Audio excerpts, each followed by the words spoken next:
Good evening. Namaste. We welcome you all to Kamalanikatan Montessori School's Budding Technologist event 2023. We feel privileged to extend a warm welcome to all those who have joined here for this event. I'm Laksha, and with me I have my friend Rebecca, and we shall be your host for today. As nature says, if your day is hemmed in with prayer, it is less likely to get unraveled. So before we commence, let us have a word of prayer.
Now, we had like to take a minute or two to emphasize on the importance of STEM-based transformative technology education.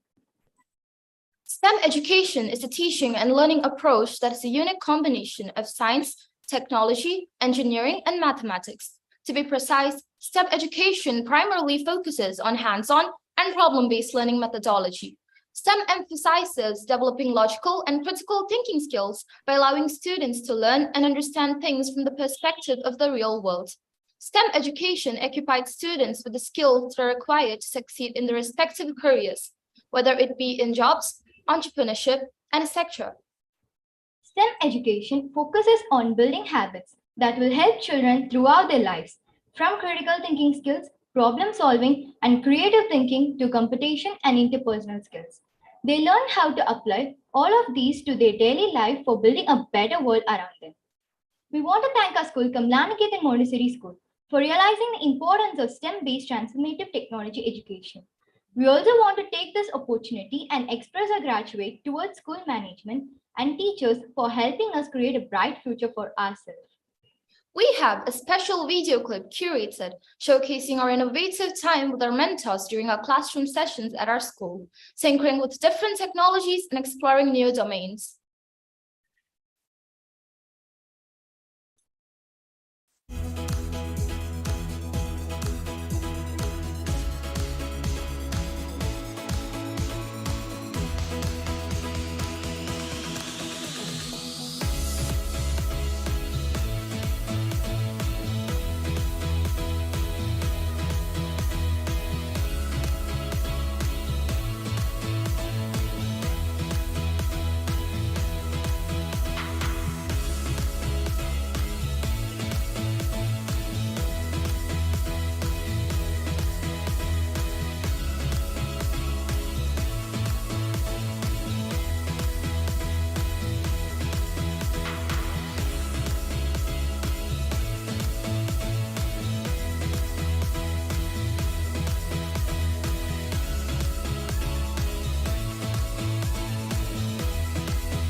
Now, may I call upon Akash sir from Havanva Education to address the judges, students, parents, school authorities, and the audience watching us live. Thank you so much, Laksha. A very good evening to one and all present here and to those watching us live over YouTube. I take immense pleasure in extending my warm welcome to you all today on this wonderful occasion of Kamla Niketan Montessori School's Budding Technologist 2023. Thank you very much for joining us live. It does mean a lot to us. According to the World Economic Forum, 1 billion jobs in the future are likely to get replaced by technology. What that essentially means is more than one third of the jobs today that people are doing, it'll be replaced by machines and robots. Therefore, it's essential more than ever for us to equip students that are the voice and light of tomorrow with technology. And we at KNMS realize the importance of transformative technology education and envision for our students to be future ready. Today, being the day one of the event, we are honoring the first 9 projects of our 17 finalist groups as they showcase their innovative and research-based projects and prototypes.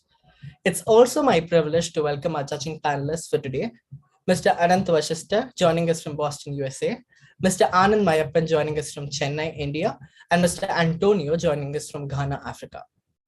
I'd like to take a minute or two and introduce the judges for all of those watching us live.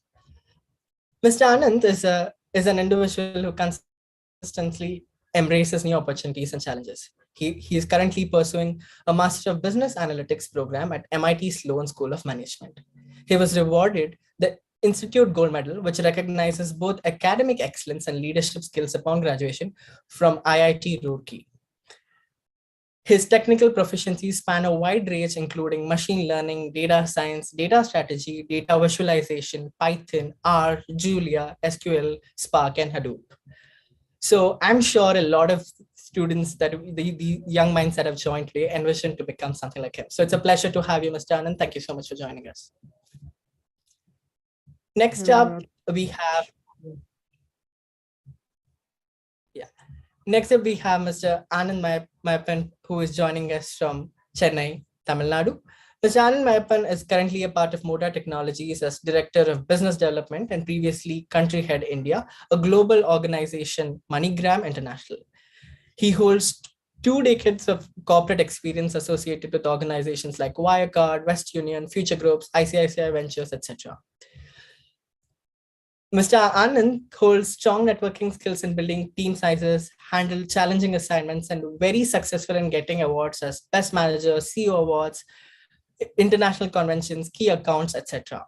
He has handled 1,000 plus managers in his career, and Mr. Anand has also addressed over 10,000 students in his tenure. He has worked with 50 plus educational institutes in India, and he holds Bachelors of Commerce and in Masters in Business Administration. It's a pleasure to have you, Mr. Anand Mayappan, among us. Thank you so much for joining us. Thanks, Akash. We also have Mr. Antonio Nelson, who is joining us all the way from Ghana, Africa. Mr. Antonio holds BSc in Computer Engineering from the University of Ghana, and currently he works at Makerspace, where they're focused on training students on STEM-based education, and he's a STEM certified mentor. So it's a pleasure to have you, Mr. Antonio, among us. Thank you so much for joining us. So with that, once again, I'd like to give a warm welcome to all the judges, all the audience watching this live. And now I would want to wish all the best to all the students who are here. I wish you all the best. I know that you've been working hard over the last couple of months, and I know that you've already done all of us proud. So I wish you all the best. We are excited to see what you present today. Over to you, anchors. Thank you, sir, for addressing everyone with your words of welcome. We are also very excited to welcome the audience who have joined us over YouTube. And of course, we cannot leave you empty-handed, and hence we will be having a quiz contest exclusively for our YouTube audience. Please take note that there will be a series of 6 questions that will be asked during the course of 2 days of this event. The first participant to answer all the questions will be rewarded with a special gift voucher. So we request you stay tuned. The winner of the quiz contest will be announced tomorrow at the end. And now it's finally time to celebrate Kamla Niketan Montessori School's young prodigies who have been working hard and smart over the last couple of months to bring their projects and prototypes to life. Let's together stimulate our senses for these little champs who are going to be the future and voice of tomorrow. As pioneers, we have Sailesh Bharatidasan, Lakshana Gurugopi, and Risana Murugeshan of grade 6 who are known for their experimental skills and passion for AI innovation.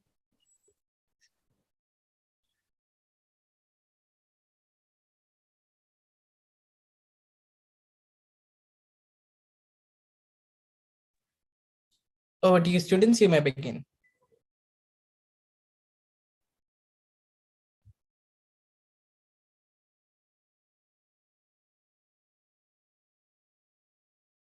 I would like to welcome one and all to our project on artificial intelligence. This was created by me. This was created by myself, Lakshana, and Risa. Okay, so what is AI? In my opinion, AI is the simulation of the human intelligence system, which is used by many computer systems. The applications of artificial intelligence are personalized shopping, fraud prevention, as personal assistance, and much more.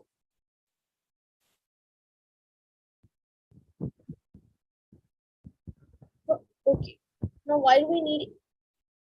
Okay, from here on, my friend Risana will take over. Why do we need AI? AI is developing each and every day.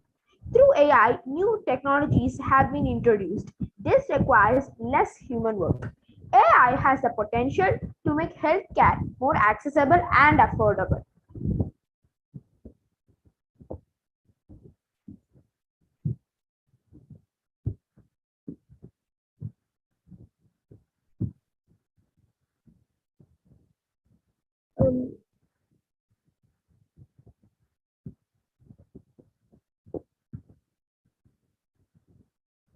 Now, I'll give you an example of AI. In a band named as Superkind, there are 4 humans along with an AI named as Satan. He was equipped with animated facial expressions, voice skills, and dance skills. If you look at the picture, it might be hard for you sometimes to point out the AI and the other 4 humans. This shows how humans have developed and learned through the knowledge of AI. Birth of AI. John McCarthy was a professor of computer science in Stanford. He is the person who coined the term AI. Now I'd like my friend Lakshana to take over. Dangers in AI. Everything has advantages and disadvantages. Just like that, AI also has some disadvantages.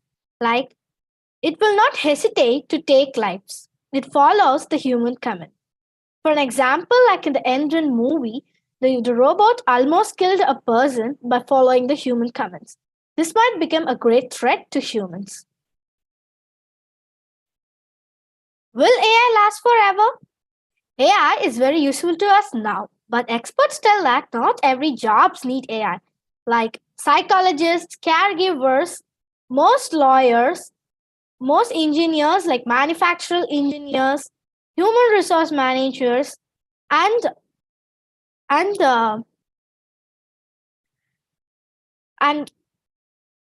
are some jobs and some roles that an AI cannot be replaced in the near future. And that's still a mystery that will AI last forever. It's a question mark and it cannot be predicted.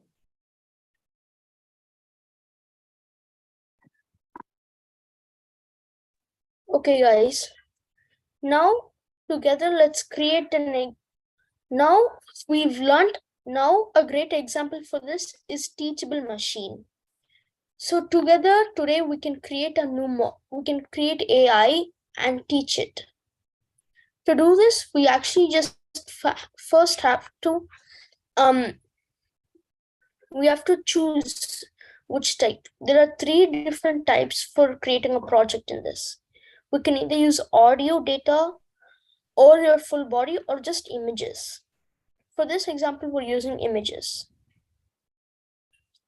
Okay, so when you want to create this, you always have to it's not a must, but it would really help you if you use these headings, you change these headings. Okay. Now what you do is you will actually to collect the data, you just press and hold, and then if you turn your head around and get somewhere around 100 images, that's enough. Same for headset off.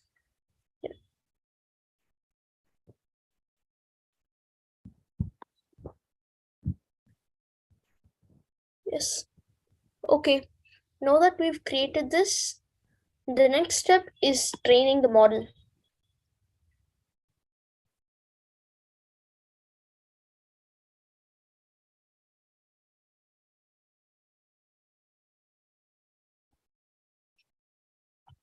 Now my friend Risana will discuss about how this training process works.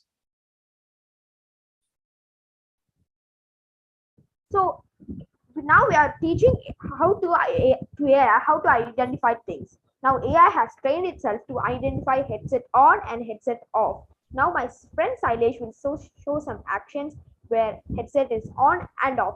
Let's see if the AI can identify. Now Silesh has his headset on and it shows headset on is 100%. Now he'll remove his headset and we'll see the output. Now immediately the AI has given the answer as headset off.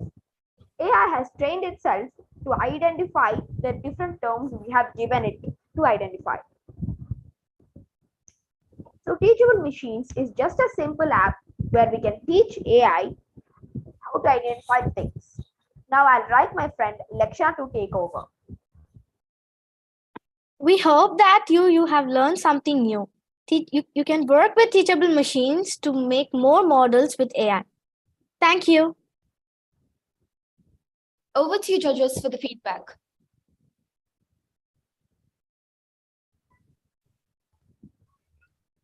Over to you, Mr. Anand. Yeah, first of all, thanks to all of you. And it was a nice presentation listening to you. Like, it helped me to understand AI. What is AI? Okay, sure. So I like the flow that you presented, the way like first explaining what is AI, followed by the examples, and then going as to the real-time case study and all. But I have a couple of questions to you guys. So first, I would like to know, where do you see AI in your everyday life? Give me one example. One example for this, in my opinion, is Alexa and Siri on our iPhones, along with Google Assistant and much more.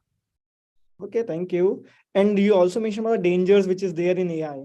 So how are you going to plan to deal with these kinds of dangers in the future? So we can apply some softwares which we can control the AI, and we can apply some softwares.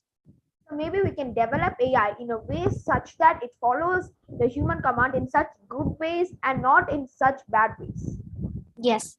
Sir, in my opinion, we can create a center in which we can have a manual override for all the artificial intelligence.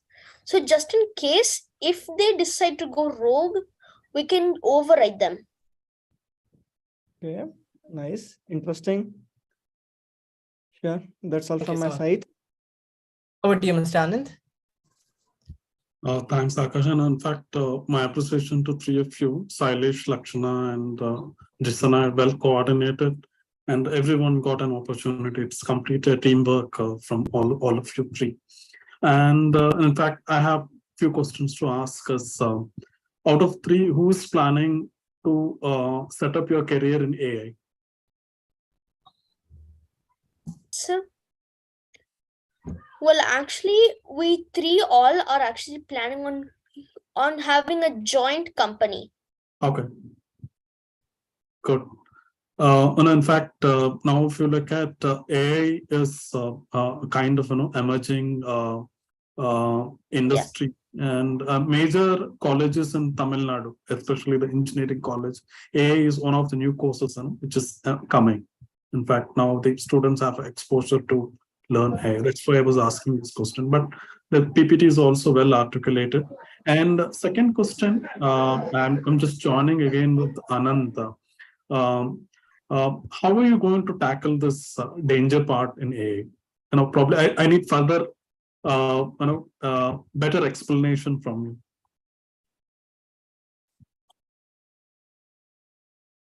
So actually, what he was trying to say is that we'll have multiple offices around the globe, so that just in case we will have a separate code such that if it goes rogue, we identify it quickly and we manually override it so that we control it instead of it taking its own decisions. So it's basically when we press the manual override, we're changing it back to a rule-based artificial intelligence. Rule-based. Okay. We're giving it certain rules.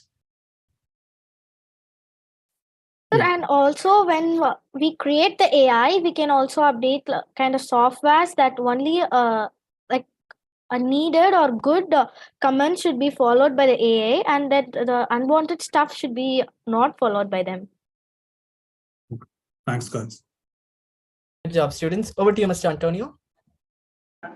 So I would first like to congratulate you all on your research work. It was very educative on artificial intelligence, especially on the fact that you made mention of some of the disadvantages of AI, because AI is a trend these days and we see it everywhere in the world. So it's very easy to kind of think that it is all good. But I like the fact that you made mention of some of the disadvantages of AI. It's very important.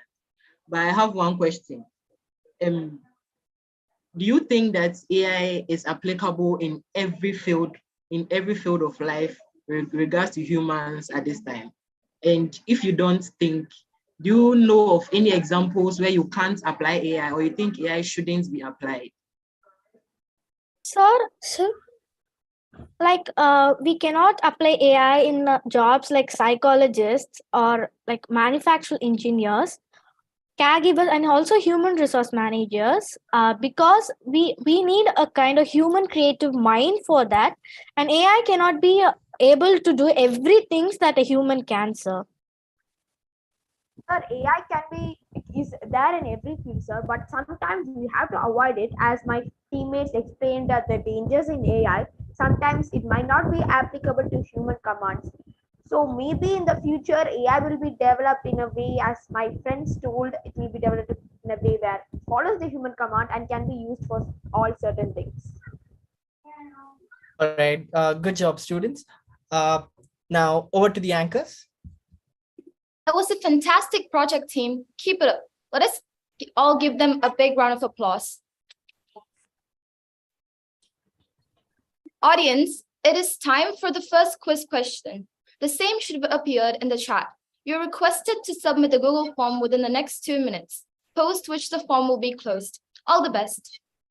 To proceed further, we now have Lakshita Parthiban and Yubhashana Kamalkumar of grade 7 who will walk us through a masterclass of developing and hosting websites. Over to you, team.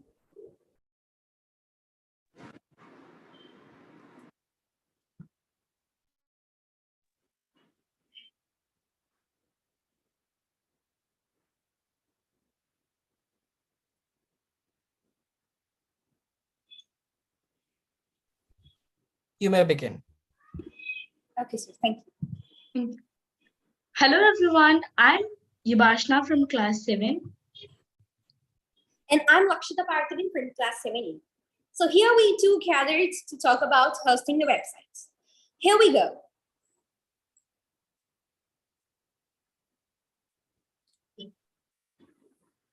Lakshita, can you say what is website? Well, a website is a collection of web pages, and it is categorized into different types of websites based on its purposes.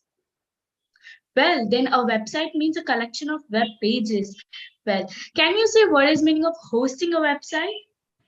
Of course, it is an online service where it allows to publish the website that you have done onto the internet. That's what is called hosting a website. Well, Vipashna, can you sort out some of the benefits of hostings? Yeah, sure. One of the best advantages that a professional web hosting service provides is that it allows brands to have space and bandwidth. As per the requirement of your business, allow brands to have space and bandwidth. This means that you can choose a package that best suits your need as per the stages of the growth you are at. That's great, Ivashna. Can you start out the importance of hosting a website? Yeah, sure. The importance of a good website hosting service, having a good website hosting is essential. So your brand can offer quality service to the public. Hosting can be used for many applications such as systems, virtual stores, blogs, and websites with advantages ranging from better performance to greater security. That's great.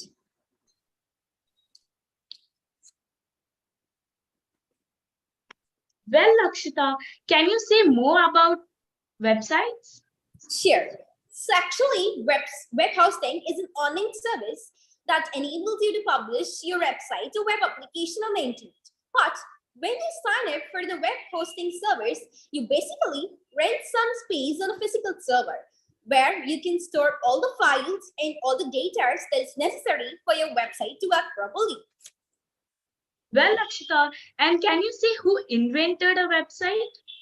Oh, that legendary man, Tim Berners-Lee, a British scientist who invented the www, which means World Wide Web. Well, Lakshita, can you say what are the types of websites? It's of course, the types of websites are categorized under based on its purposes. To sort of some of the different types of websites like blog, e-commerce, social media event, personal web page, web portal, crowdfunding, online store newspapers, non-profit organization, news, also Wikipedia.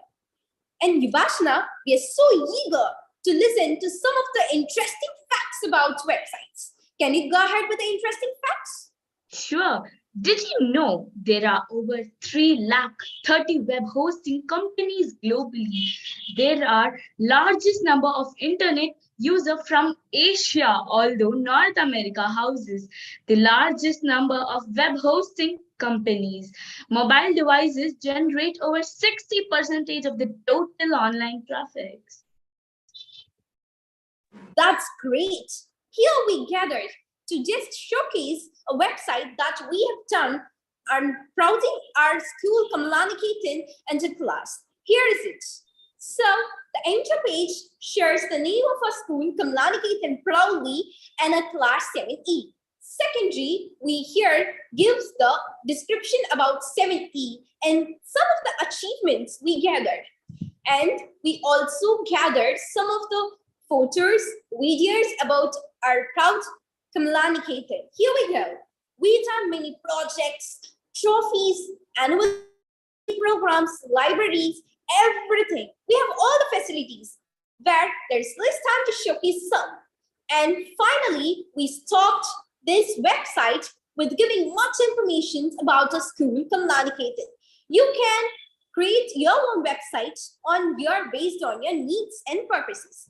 And our future development is based on just having more and more innovations and developments in our website. We'll soon meet you back with more innovatives and developments in the website site.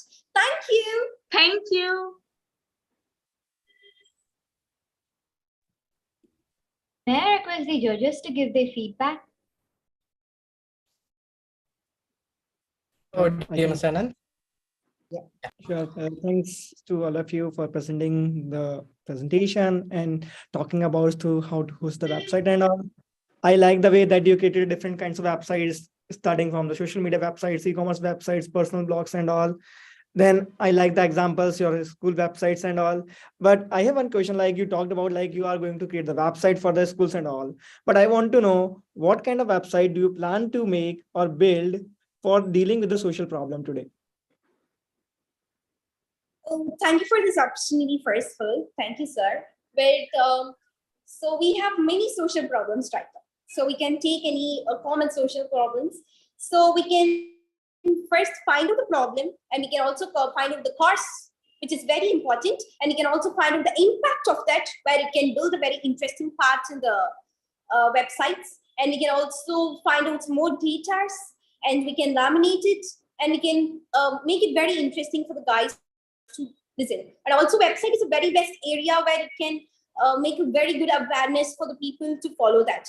So I think creating website on the social problems is very helpful, and we can take any social problems which is common today, like women harassment and etc. So how will you think about building a website around human harassment? So we What? can Yeah. yes.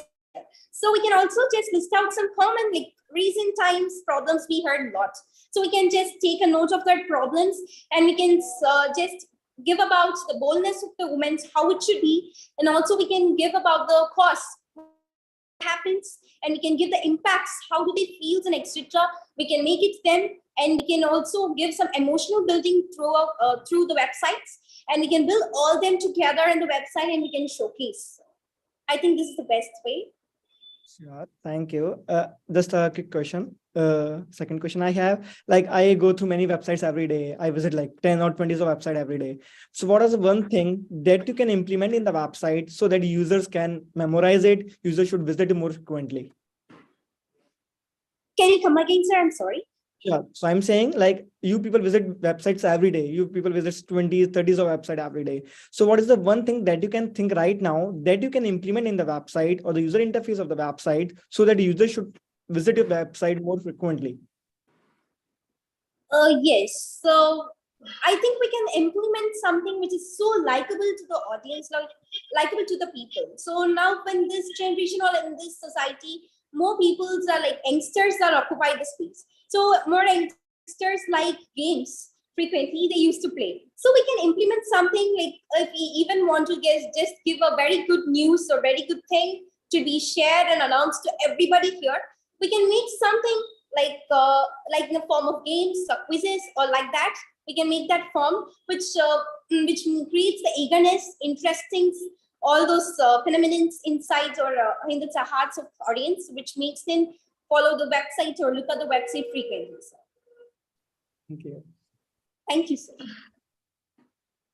All right, thank you. Over to you, Mr. Anand. Hey, thanks. And in fact, really appreciate both of you. It was a twin blow, wonderfully presented. And in fact, you added a soul in the presentation, actually. Thank you, sir. I want to compliment both of you. And in fact, probably even I thought I can get something from you as an input. So I being a banker side, and in fact, you see a lot of money the people are losing because of the wrong usage of the website. So how do you think, like, the web hosting can help the customers who are part of the bankers, where they can protect their money from the online banking? So what is the suggestion you guys can give? So we'll make some slides, and we'll show that how to prevent by saving the monies. Sir, I guess website is a place where we can create awareness, as you said, sir. So like we have many impacts, not only disadvantages, we have much advantages in the side of banks.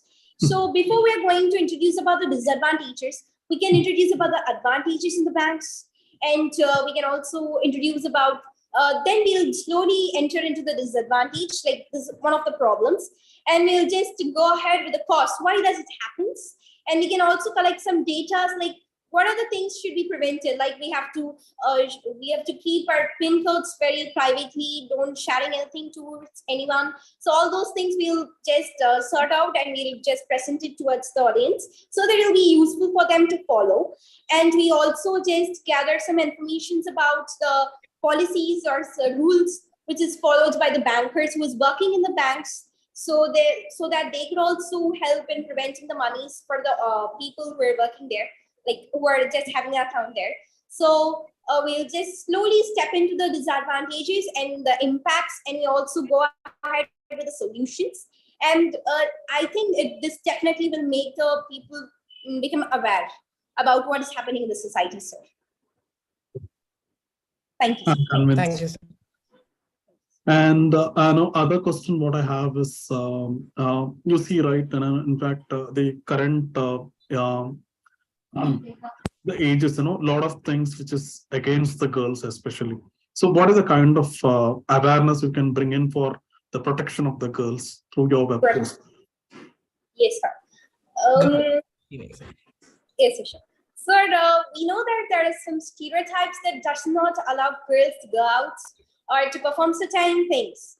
But we know that generation has changed and society is developed.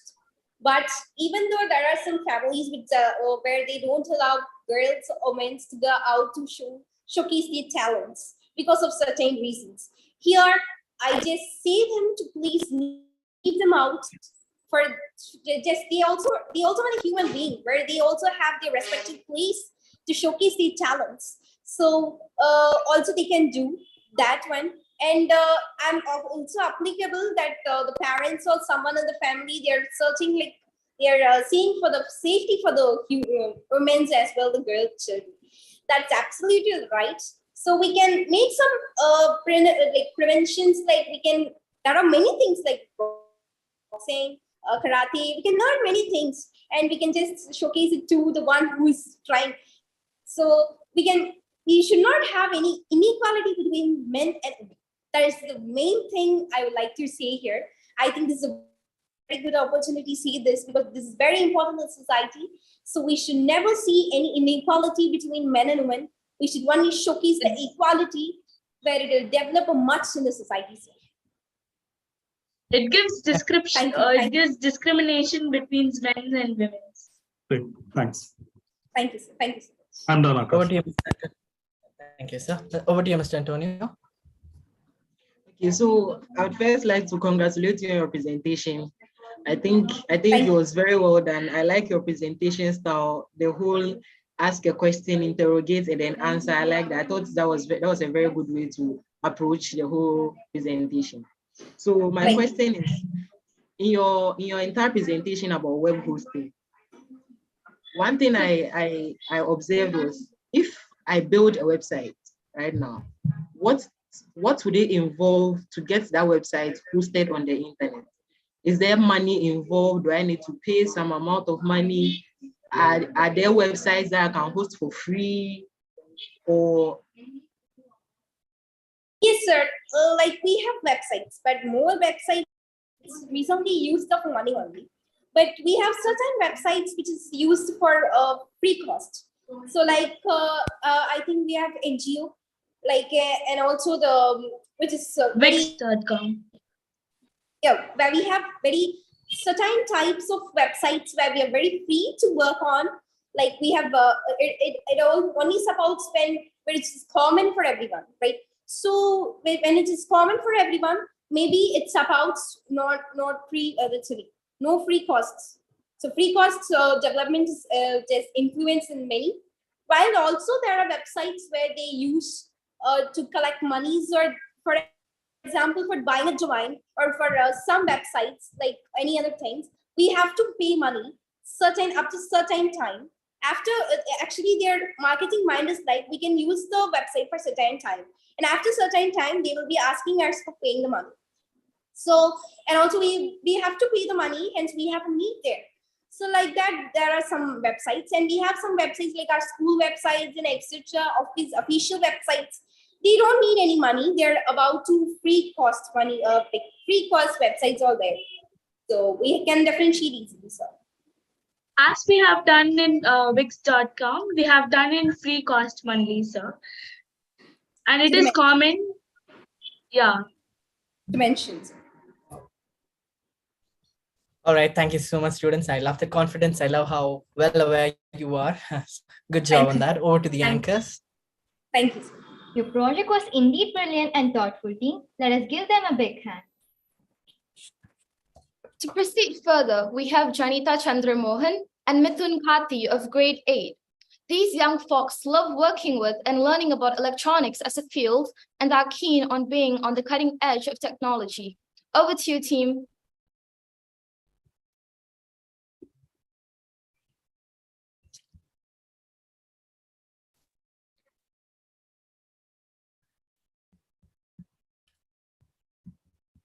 Mithun, you're on mute. Mithun, can you please unmute yourself?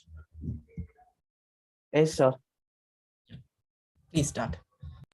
Good evening to all gathered here. I am Mithun and she's Janita. We both are here to explain you a project biometrics in the fingerprints. Janita, do you know what is biometrics? Yes, we have a wide variety of systems requires reliable personal recognition schemes to ensure our safety and security. Example of such applications include computer systems, laptops, cellular phones, etc. In the absence of that schemes, we humans founded biometrics.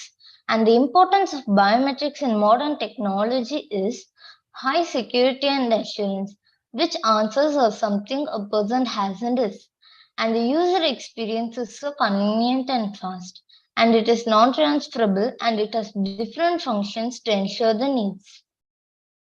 We have many biometric authentication, but we mostly use fingerprint sensor in our daily life because no two people have same fingerprints, not even identical twins. Fingerprint biometrics can add an extra layer of security over passwords. Fingerprint identification is useful biometric for identifying a person, and it is unlikely to be a duplicate.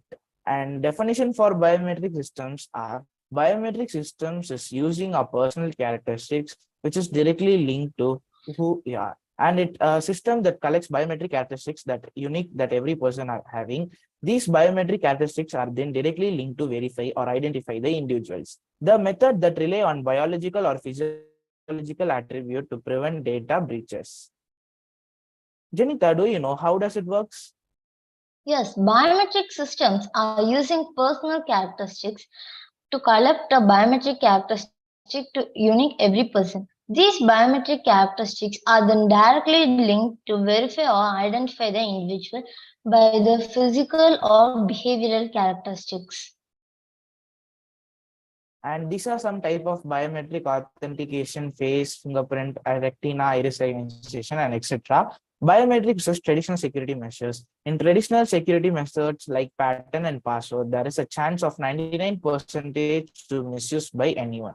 And some people may also forget the password or PIN for that. For the ignoring this, we humans invented biometrics, which is directly linked with our personal characteristics to given access, so we no need to forgot it. And these are the old traditional method, and these are some of the new biometrics, and we are now going to see about the fingerprints. Janita, give a definition for fingerprint sensor. A hardware sensor that quickly reads a person's unique pattern of ridges on their fingerprint. This type of biometric can replace a password to unlock a phone or certain content or services, and it confirms a financial transaction.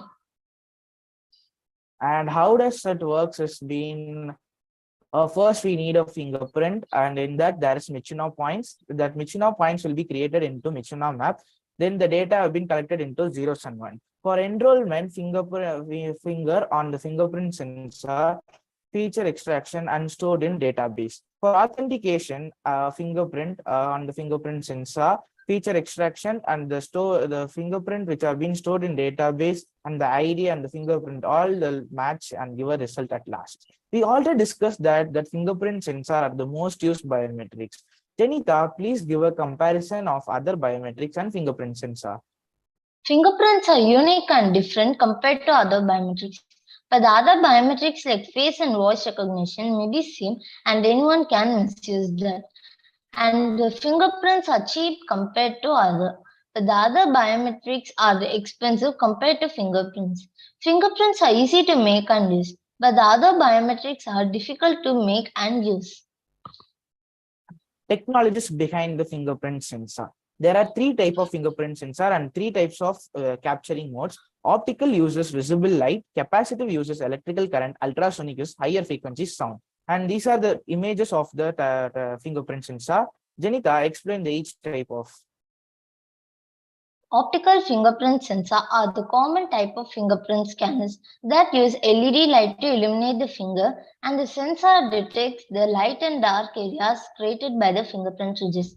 This type of fingerprint mostly used in smartphones. And the second type of fingerprint sensor is capacitive fingerprint sensor, which contrasts with the optical sensor, but it uses electric current to work and to build an image of a fingerprint. This type of fingerprint sensor mostly used in digital audio plays, mobile phones, tablet, computer, etc.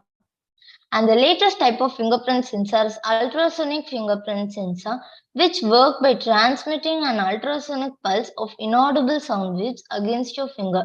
When you are pressing against the scanner, the information is bounced back to a receiver. And this type of fingerprint scanners are security systems of biometrics and mostly used in police stations, security industries, smartphones, and other mobile devices. And the application of fingerprint sensors include mobile lock, UPID security systems, time maintenance systems, and door locks. And future scope of fingerprint sensor are government may conduct elections using UID cards to avoid fake entries. ATM machines and cards may also connect with biometrics and allow people to transact money authenticate by fingerprint scanner at ATM. Other schemes like Indian Post Office, NERGA can use the fingerprint scanners for a personal letter or etc. Future scope of fingerprint in future we may have fingerprints on smartwatches, buses, and etc. This is a project we have been made door lock. I'm having a video of that. I will explain that how does it works. First, we have to on that while owning it will show system ready in the LCD. You may see. And after a few seconds, it will still fingerprint door lock KNMS Tirchi. She is a person who have been enrolled a fingerprint. While she is keeping a fingerprint on a fingerprint scanner, it will be ready and the door lock will be open and in the LCD that will show as access granted. After some time, it will lock. And a person who's not been enrolled and come and keep a finger on the fingerprint sensor, it does not works. You may see. If he keeps in that in LCD, it's showing as access denied, and in that microcontroller, the LED is blinking in red, and the lock will not be open. This is how it works. And at last, we are having many futuristic ideas for in the future. We are going to plan making a more powerful biometric system and higher security, like retina, which is highly could to take a duplicate, and which is this is our future plan. Thank you. Thank you for giving your golden pen. May I request the judges to give their valuable feedback? I can go first, probably. Yeah. So first of all, thanks to all of you for presenting such a nice presentation. I like the way that you deal about the use cases, then you come to jump on challenges, and then you talked about how to deal with all these kinds of challenges. I really like the last part, like how do we deal with the challenges? But yeah, as we all know, like Intel is doing great in this respect, like capturing the fingerprint, implementing it in the Aadhaar-based system, securing the financial transactions. And I think Anand can talk more about this, like securing the financial transactions and all. But yeah, it's a nice use case. So that's all good. Like we are using it for the public use cases. Now, I would like to ask your thoughts, know your thoughts about it. If I ask you to design a fingerprint-based system for your school, what kind of thing that you can implement in your school to deal with the issues? And what issues you target? So first we may we may create a time attendance system for students in each classes for helping teachers taking attendance. If we are entering into the class, we may keep our fingerprint and access which time we are entering. If we are late, automatically it will be creating as late, and we may create a AC for teachers. So the school people also can see and control it wherever, because at technologies it is in a peak higher level. So it is easy to I will design in a time attendance system for students. Sure. So when are you planning to design the system? Sir, in our classrooms, in schools. So I'm asking, when are you planning to design the system? When is the question, right? Yeah. Sir, that is our future idea. We have been already created fingerprint door lock in our project. Next, we are creating a iris creation. That is, I am having a future plan. Next year, we are going to create. I will ask my mentors to. I will be in that project. Okay, but be sure about the security concerns and the legal things before implementing this project in your school. Yeah. Over to you. Great job, sir. Over to you, Mr. In fact, Mithun and Janita, I really want to appreciate you've given a lot of information in the PPT. The kind of time utilized and the information what you shared is something commendable. Both of you, my appreciation Yes, for that. And in fact, personally, I have few experience which I want to share. There is a product called AEPS with our company, which is something called a Aadhaar-enabled payment system. For example, if you want to withdraw some cash, you go to a shop and just keep the fingerprint and you can withdraw up to 2,000, 3,000 from the shop and come back.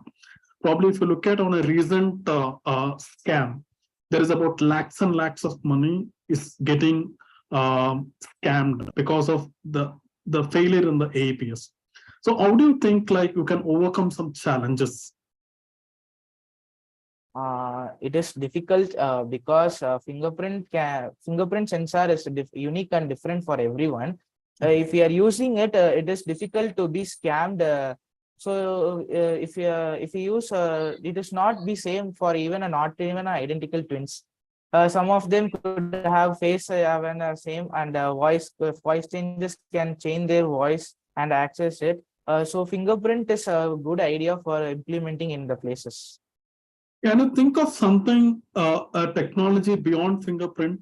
If there is a continuous failure in the, the fingerprint, can you look at something beyond that?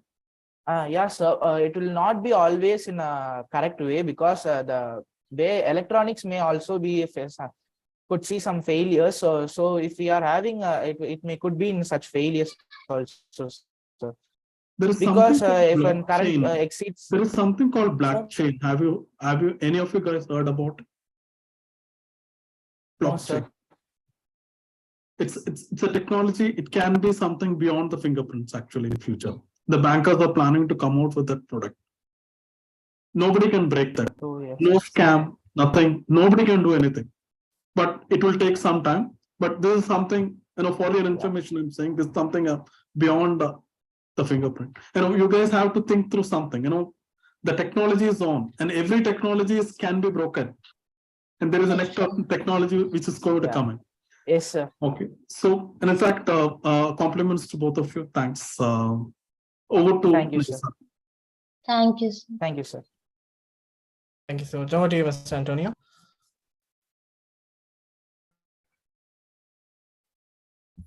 Mr. Antonio, I'm sorry, we are not able to hear you.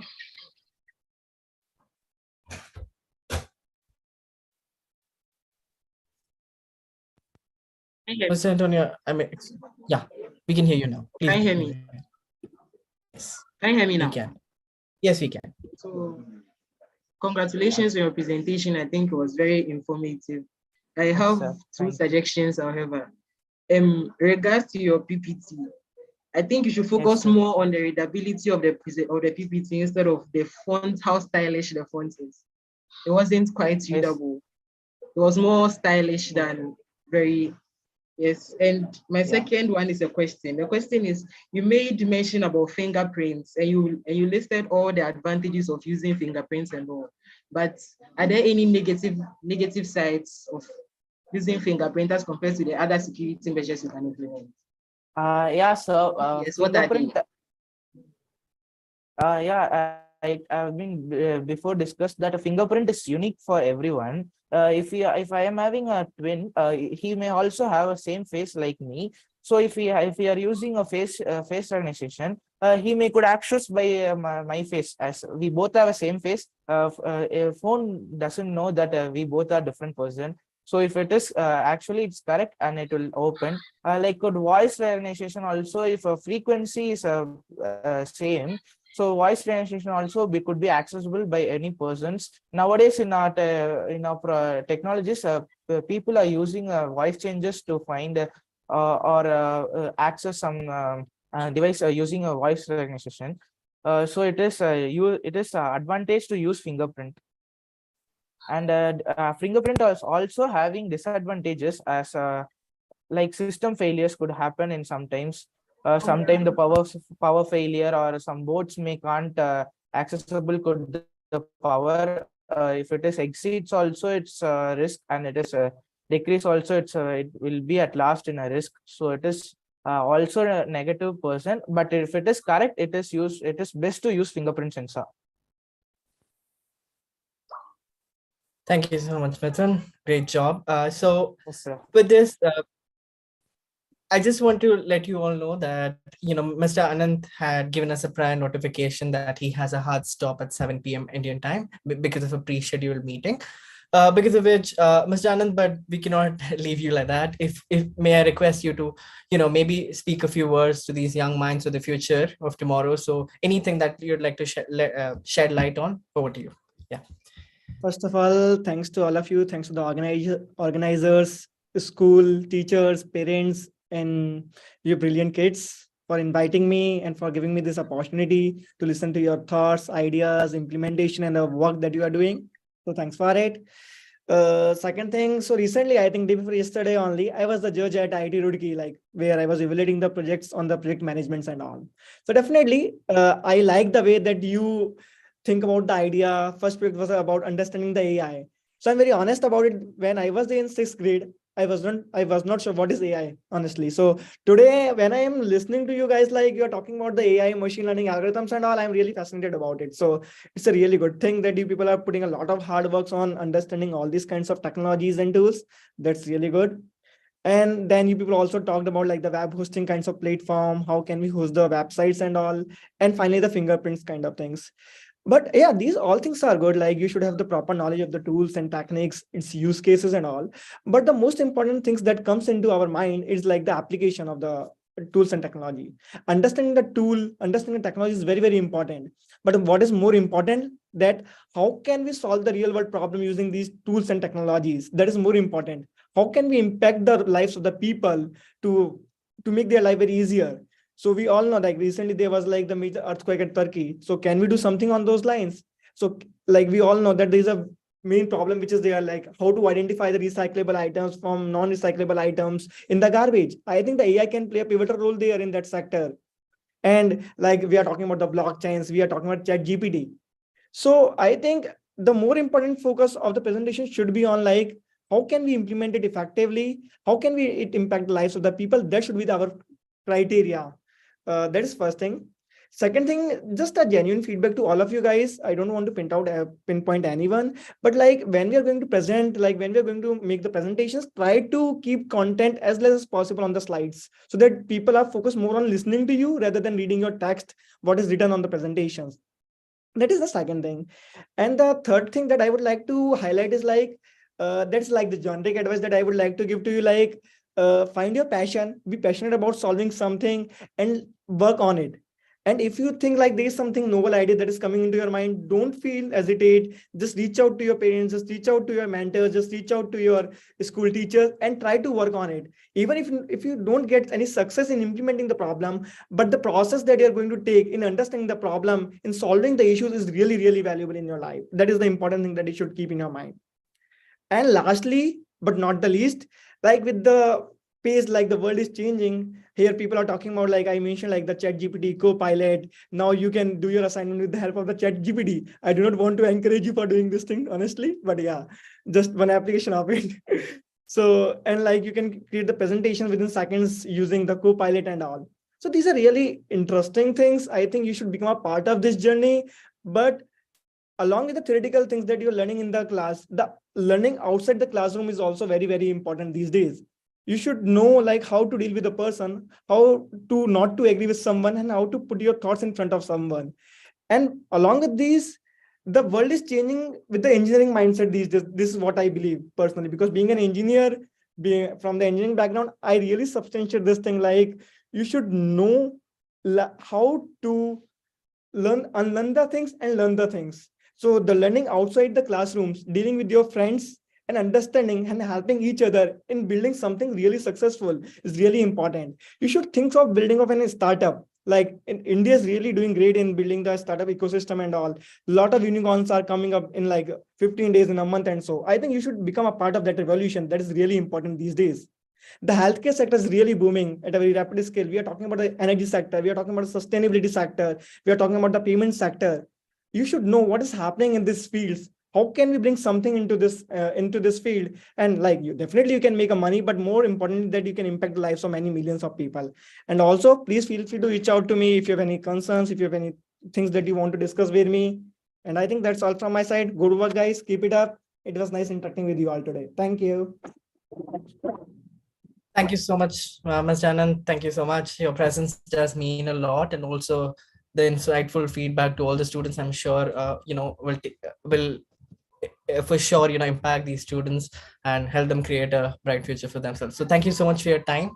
I will also make sure that I send you the YouTube link for you to go through the remaining projects. So the other students whose projects Mr. Anand could not see, do not worry. We'll be sending it, and over mail we'll be receiving his feedback, and we shall communicate the same to you. So do not be upset. Thank you so much, Mr. Anand. We hope to collaborate soon. Yeah, thanks to you also, and thanks to Anand and Antonio for their feedbacks and all. Thanks everyone. Bye. Bye-bye. Take care. Before we proceed, I also would like to welcome Mr. Carton de Cruz, who is joining us from Kenya, Africa. Welcome, Mr. Carton. Thank you so much for joining us. He has joined us as a chief guest here, and he's actually an academician with over more than 3 decades of experience. He has worked with students from different premium schools in Kenya, like Nairobi International School, SCLP Samaj International School, etc. So, and he loves working with young minds. He loves giving a platform to young minds where they can tinker and innovate. So it's a pleasure and honor to have you, Mr. Carton. Thank you so much for joining us. All right, so over to the anchors, we may proceed. It was a fantastic project, team. Thank you. Let's all give them a big hand. Our next group loves the idea of how a chatbot created using AI can help in proactive customer support and increase business revenue. Let us welcome Mukunda Sri Raghupati and Trinetra Vivekanand of grade 8 to present their project.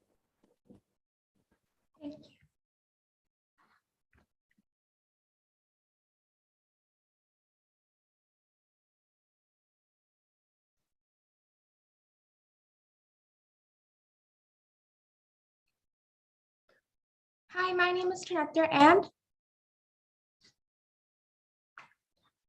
Mukunda, can I request you to unmute yourself, please? You're on mute. myself Mukunda Sri here. And we're going to be talking about chatbots and AI, which is the new future in front of us. Recently, the concept of quality time with parents, friends, and kids have been reduced. Why do you think so, Trinetra? Well, let me tell you, I think it's because of technological developments. Conversing devices like laptops, tablets, and smartphones have made such a difference to mankind. Now we can order food at home, we can talk to someone miles away, and we could do this all while sitting at home. This is all possible with the development of technology, and there's one specific technological development that stands out the most, and that is AI, artificial intelligence. AI, or artificial intelligence, refers to machines mimicking humans and humans' ways of speech. This enables machines to walk, chat, and maybe in future do all the chores we do. And the most main thing of AI is that it makes the machines think rationally and take decisions just like humans. You may be a little bit confused, but don't worry, you've actually used AI without realizing it. For example, Siri, Alexa, Google Home use AI to give a response to whatever questions that you ask. Some applications of AI include personalized shopping, voice assistants, healthcare development, and many more. And I'm sure that every one of you has used personalized shopping. But while ordering things, have you all wondered, like, is it a human receiving what I'm ordering and packing it, or can't I just call and order him instead of booking it online? Have you wondered, Trinetra? Yeah, I have. So let's look at a frequently faced problem to answer this question. So Rick works in a business where he commonly contacts many people from around the world. When his business was small, he was able to message many people at once. However, as his business grew, he faced difficulty in answering the questions of the people. So Mukunda, what do you think he should do? Well, I think that he should use chatbots. And there's the answer to your question. It's the chatbot receiving your orders on the other side, and that's why you can't call and order it. Chatbots are a computer program that stimulates human conversation via reading and writing. It gives off the impression as if a person is sitting right next to you and conversing with you. As Trinetra said, some examples of chatbots include Alexa and Siri. So even though there are some blurred lines between Alexa and Flipkart customer service bot, what is the difference, Trinetra? Well, let me tell you. Flipkart customer service bot only gives a reply for questions asked in a certain format, It has a more robot way of giving a response. However, Alexa gives the required answer, whatever the question may be. So Alexa also has a more human way of giving a response. So Alexa can be classified as an AI chatbot, and Flipkart can be categorized as a rule-based chatbot. Well, let me brief you on what rule-based and AI-based chatbots are. Rule-based chatbots have programmed answers, and the instructions for the machine to run is set by us.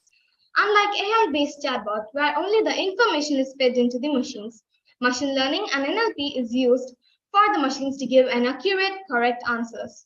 Rule-based chatbots follow traditional programming, which is the input data and the coding or the logic is already programmed into the machine formed manually by us to get the output.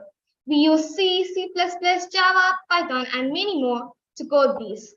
Unlike machine learning, where the data and the sample output model known as feedback is programmed into the machine to make its own logic or program. And where do we use machine learning? In AI chatbots, of course. So machine learning, deep learning, what's the difference? Let me tell you. Machine learning uses algorithms to build a model. That model is used to make predictions or decisions. Deep learning is a neural structure with 3 or more layers. It refines the data and makes it more accurate. That is used in many different AI products to perform without human interference. So applications of machine learning include traffic prediction, speech recognition, and self-driving cars. And let me tell you more about NLP. NLP is a domain for AI in which it works. NLP can be said as natural language processing. It's the ability for the computer to process what we speak. For example, chatbots use NLP to understand what we say and give a response. NLP can be categorized into 2 groups, that is NLU, natural language understanding, and NLG, natural language generation. Some applications of NLP includes predictive text, automatic summarization, and what we are seeing now, chatbots. But have you ever wondered about how chatbots work? Well, let me tell you about how rule-based chatbot works. First, the external output is designed by us, and based on the design, we give the instructions for the machine to run, and then hooray, we are done. We get the product output via emulator or the personal output tab of the website. And now, here we designed an app, a Quest Chat app, which is an app, an MIT App Inventor, which is an app creator. And based on the design, we have formulated the code, and I'm sure that you all are ready to see the output. Trinetra, if you will share the output for us.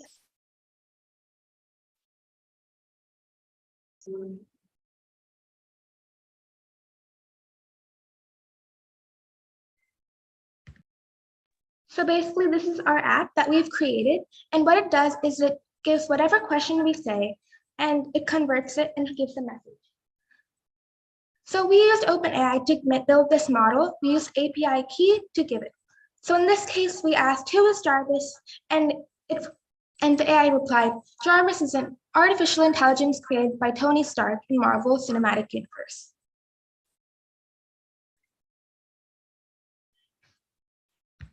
So now you have seen how our chatbots work. Let me tell you some other examples of AI chatbots.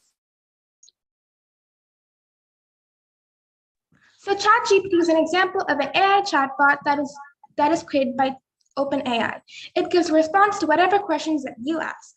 Sephora chatbot and Starbucks chatbot are another examples of chatbot that is for their websites. One thing about chatbots is that they give a response to only questions related to their company. For example, Starbucks only gives a response that is related to Starbucks, and Sephora only gives a response to questions related to Sephora.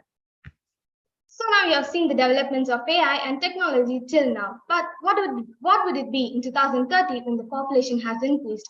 I'm sure that chatbots would be even able to walk and have a better imitation of humans. And maybe chatbots could even cry to make us feel more friendly. And I'm sure that in 2050, every person will own a personalized chatbot like Jarvis owned by Iron Man. Haha, that's funny. So let's wrap up this presentation with a quote. Technology is best when it brings people together, by Matt Mullenweg. Let us all hope that technology is used for a good cause to bring people together. Thank you. Thank you and have a great day. Judges, your feedback, please. Over to you, Mr. Anand. Yeah, hi guys. I'm Mukundasri and Netra really appreciate, in fact, brought a lot of things together. I don't think we captured the disadvantages in the presentation. What do you think? There's a possibility of disadvantages with the AI chatbot. Well, one thing about it is that it does not have any emotional intelligence. For example, if you say that you're sad, it won't understand what we're trying to say. Like, for example, if you say that you're sad to a friend, it'll give like she or he might give like comfort. But an AI doesn't really do that. It doesn't have any emotional or sense.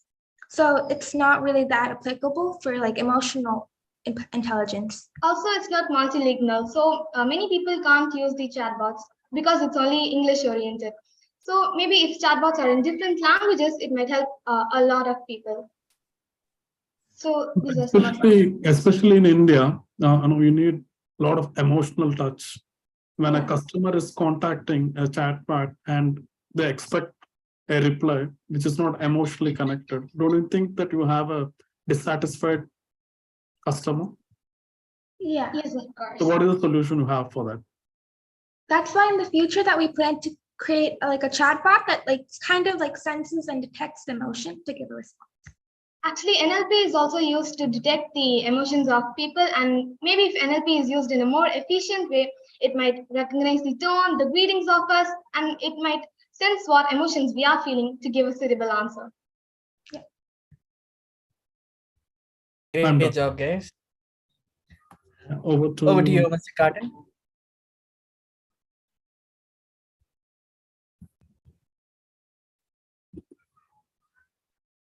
Mr. Carton, am I audible to you?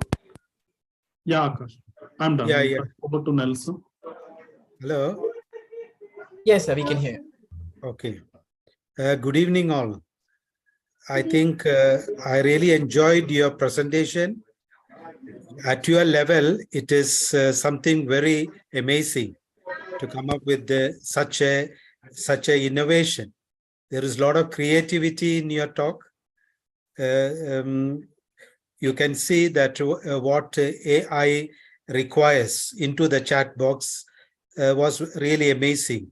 When you talk about the Flipkart, Alexia, the machine learning and deep learning, the NLP, natural language processing, all that implies to the technology what the young people are now admiring.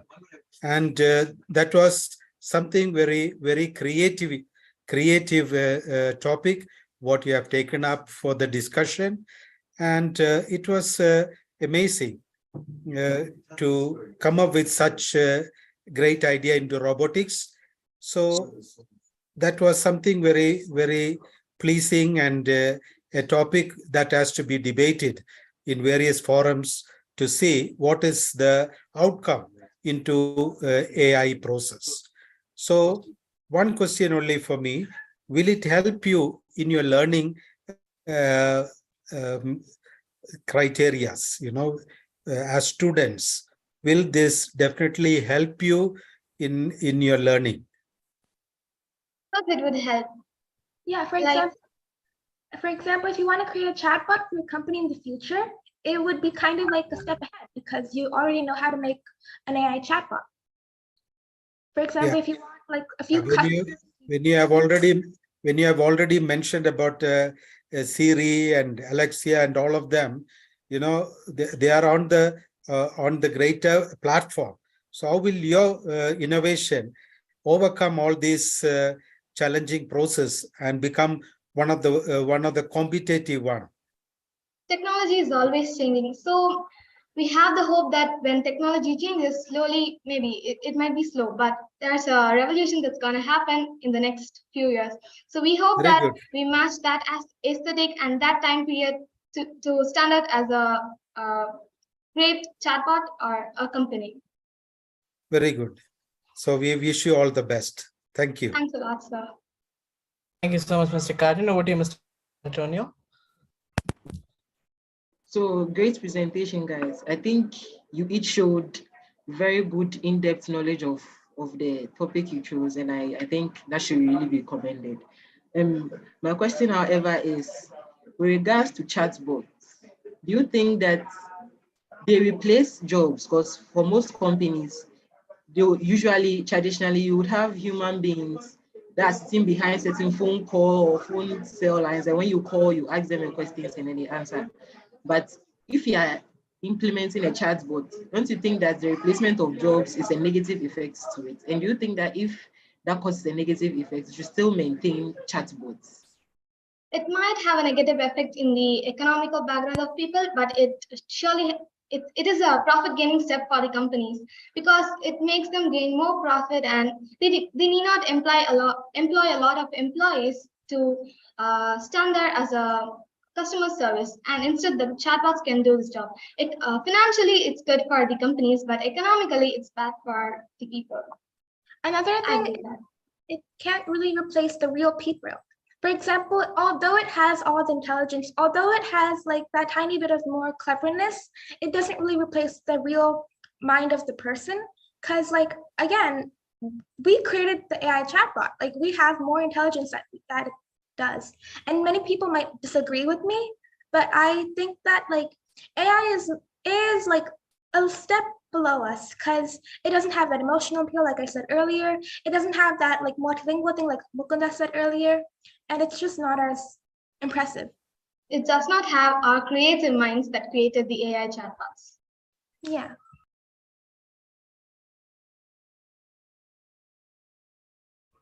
Thank you, students. Amazing job. Over to the anchors, please. That was indeed amazing. Let's all clap for them. Audience, it is now time for the second question. Like before, we believe the Google form is in the chat. Time is ticking and you have 2 minutes to submit your answers. Next up, we have Jay Ganesh, Adira, and Mohammed Hassan, who very well understand the importance of gamification and how it aids in cognitive development in adolescents. Over to you, team.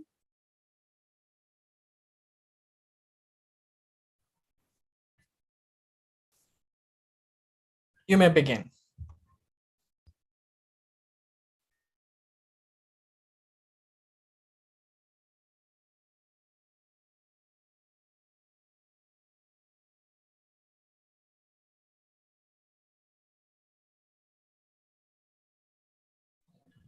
A very good morning to one and all present here. I am Adira and my teammates are Jayshri and Hashim. We're all from class 6C and today we are here at this platform to explain about game development. Before we start the presentation, I would like to give you a slight introduction about what is even a code. A code tells a machine how to perform an action and how to complete tasks. Programming languages provide the rules for developing apps, website, games, and many more computer-based technologies. A programming language helps a human accurately communicate with the machine. Now, my friends Jayshri and Hashim will be explaining about how to code a game. What is coding? Coding is a computer programming language and it helps us to communicate with the computer easily and in much faster way. These are a set of instructions to the computer. This helps us to create apps, progress data, and mainly games for us. Types of games: sandbox, real-time strategy, shooters, multiplayer online battle arena, role-playing simulators, simulation and sports, puzzles and party games, action adventure, survival horror, platformer are an example of type of games.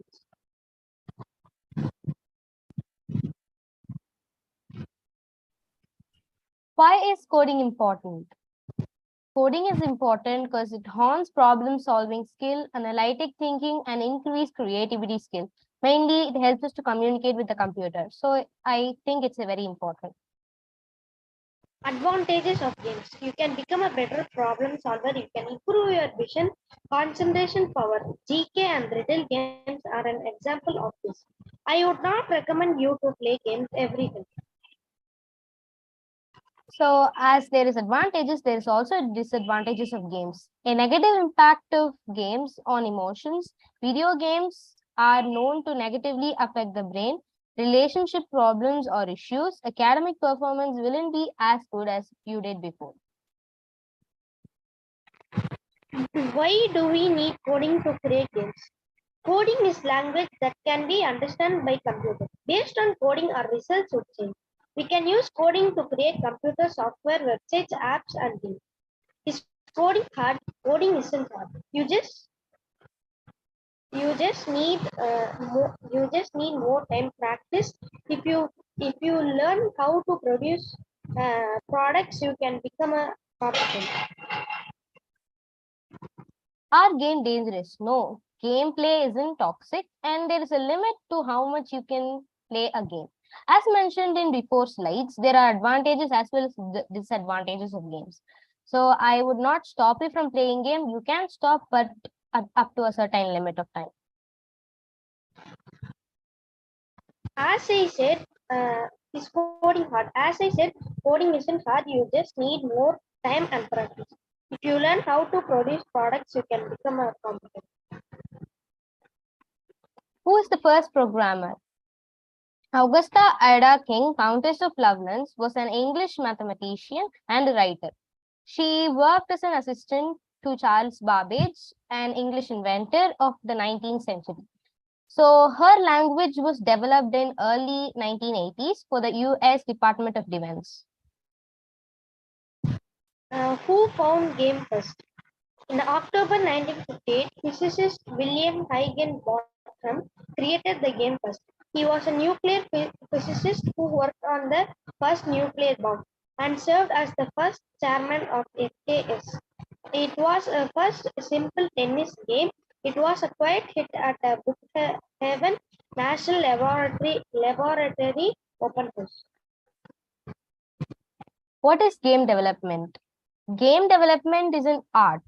It is created by game developers who design, develop, and release games. The process may involve concept generation, design, validation, and release. When you create a game, it's important to consider a few things. Those are game mechanics, rewards, player engagement, and level design. PUBG. So Brennan Green is an Irish video game developer. He was the one who created PUBG. He is best known for his work on PUBG Battlegrounds. So for players who do not know what is PUBG, PUBG is actually a player versus player shooter game in which up to almost 100 players fight against each other. So the last person alive will be declared as the winner. This game was published and created on 23rd March 2017. Now, talking about PUBG, let me introduce you to the games that are being created in the Scratch platform.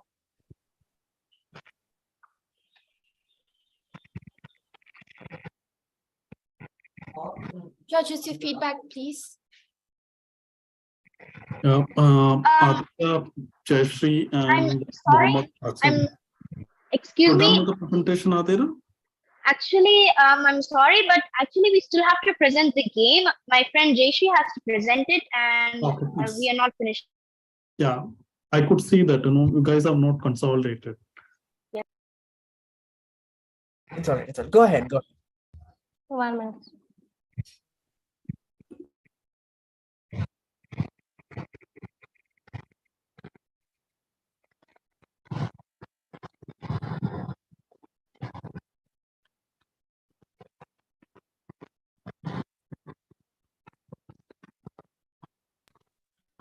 So as you see here, this is the game that we have created. Oh, no. This is a simple game.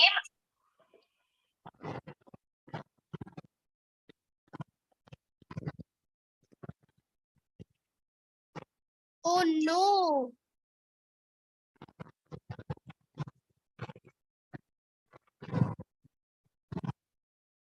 Oh no.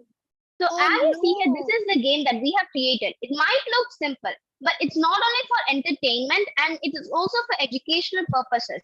It can increase your concentration and motor skills. As you saw there, when the player moves the basket to catch the normal egg, you get plus 1 point. But when the player catches the broken egg, you get minus 1 point. So when you get over 10 points, you go to the next level and so on. So how can it increase your concentration? Let me tell you. When the player only has to concentrate on the basket and the egg in order to win the game. This is a fun game that can help you pass time. And I hope many of you will be creating games in the future using coding. Thank you. Judges, your feedback, please. Great. Anna, you guys are at 6th standard, right? Yes. Yeah. And in fact, hats off to you at 6th standard. This is something fantastic. All of you three, I really appreciate. In fact, a lot of stuff you brought in together. And in fact, I remember, during my child days, have you heard about a game called Pallanguli? Any of you? Yes, sir. Yeah. Yes, sir. And in fact, mathematics is taught through that. Yes, sir. Probably, if you're connected with your grandparents, they would try to explain you that. So in fact, learning required a lot of fun nowadays, and in fact, without a fun, the learning is becoming high pressure. So games obviously is a best way of educating the children. So in fact, my question to all of you three is, what do you think? I see a lot of children getting addicted to the games nowadays. It gives a lot of depression, and it is not allowing a space for them to further learn. They get addicted to the game. What do you suggest, like, for the younger generation? You being a part of younger generation, what do you suggest, like, to come out and make this tool a learning tool? What do you suggest? Sir, I think we can make the game to which it gets people to understand about, younger generation to understand about few things like concentration, mathematics, as you said. And I would say that's so. Sir, actually, as nowadays, us kids actually spend a lot of time in screen time. And this time can be also used to develop their motor skills and educational skills. We can include some good habits in the game, such as not to pollute. And while children play, they get addicted to it and learn the good and bad stuff. So it can also develop their motor skills in that way. Sir, and we would not recommend younger children to play every time, sir. They can fix a particular time and they can play at that time, sir. Good. And also, many of you know, right, the advantage of chess. Yes, sir. Yeah. Okay. Chess is a brilliant game. In fact, it gives power of thinking. It gives power of advancement. How to play offensive, how to play defensive, and all that. Chess as a combination of that. And I could see a lot of people play online chess even without an opponent or with a computer or with the opponent. And there is a lot of rapid development which the chess gives. And recently, even Tamil Nadu has hosted a big event, right, in Chennai. Yes. So, how do you think, like, the gaming with chess can be helpful for the younger generation? Adira or Jayashree or Asim? Sir, actually, chess can increase your critical thinking skills as you have to play, as you have to use your intelligence in while playing. So when children nowadays start to play this game, it is not only fun, but can also increase your critical thinking. So we would encourage children to play this game a lot, sir. Okay. And what are the kind of programming you suggest for playing that game? Sir, can you repeat it once again? I know, I'm asking, what are the kind of programming tool you can utilize to promote this game or make it effective? Sir, we can add like some points to encourage them. We can give some rewards to them when they want it. Glad, and in fact, you're thinking of questions right. Your understanding of questions right. Great. I'm done, Akash. Thank you, sir, Mr. Anand. Over to you, Mr. Antonio. So good job, guys. I think you did a very good job in your presentation. However, I don't have a question, but I have a few suggestions. So can you hear me? Can you hear me? Yes, we can hear you well. So my first suggestion is pay attention to your PPTs when you are presenting. Okay. So make sure that whatever tests you are trying to present is very readable. Pay attention to the backgrounds you choose, because I saw in most of your slides, you chose very flashy backgrounds, and then the font size and then the color was white, and then it wasn't quite clear, you get it? Yes. So, and then my second suggestion is, in your presentation, try to let it flow. Don't make your point seem block. So, for example, in your presentation, there was a point you presented on PUBG, and then it was just in isolation. And then you moved on to a next topic just in isolation. Try to link the slides so that the whole idea becomes wholesome. Okay. Thank you. Thank you, sir. Thank you so much, Mr. Carton. Over to you, Mr. Carton. Yeah. Thank you, Adira, Jayasree, and Ashim. It was a very nice presentation. At your age, you're talking about coding. You came up with a very sensitive topic on gaming that is happening all over the world. I don't know why you left out Fortnite, because that is catching up with all the youngsters. PUBG is okay. Now, it was a very thought-provoking theme what you have come up with. Now, people will look at it in different ways. You have spoke about the advantages and the disadvantages as well. But game is something which is a fascination to all. Nowadays, I can see WhatsApp where animals are watching the games and playing with it. You see? So that is one of the fascination we can see. So we can see where the artificial intelligence is coming up, where it is attracting not only human beings, it's also attracting the animals as well. So it is a good theme that you have taken up at your age. Of course, others have spoken on the technicality of things. So all I need to tell you, it is very good catch up. So if you are able to talk of coding at year 6, when you reach year 12, what are you going to talk about? That was the thing that I was trying to imagine. So your intelligent quotient is so fascinating. So definitely you will come up with something very unique when you come to the level of +1, +2. So I only wish you all the best and all success for the project that is going to come with your robotics. Thank you. Thank you. Thank you so much, Mr. Carton. Over to the anchors. That was really phenomenal. Kudos to your team. Let's all give them a thundering applause. Wireless communications have enabled the connection of billions of people to the internet so that they can reap the benefits of today's digital economy. Let us welcome Prince, Joshika Balaji, and Swati Badidasan to present their project on wireless transmission.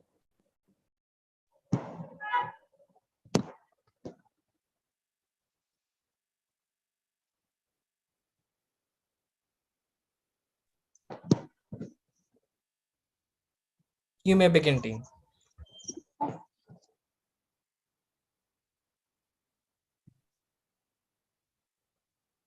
A very warm welcome to one and all present here, including our very own talented judges, lovable students, and our helpful mentors. Today, me and my team are representing our group Wireless Data and Power Transmission.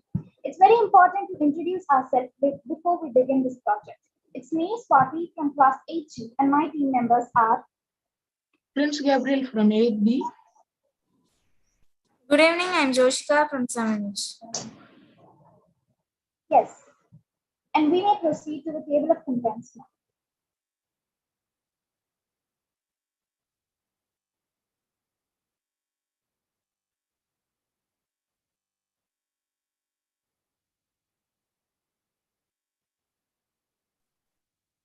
Is there an issue?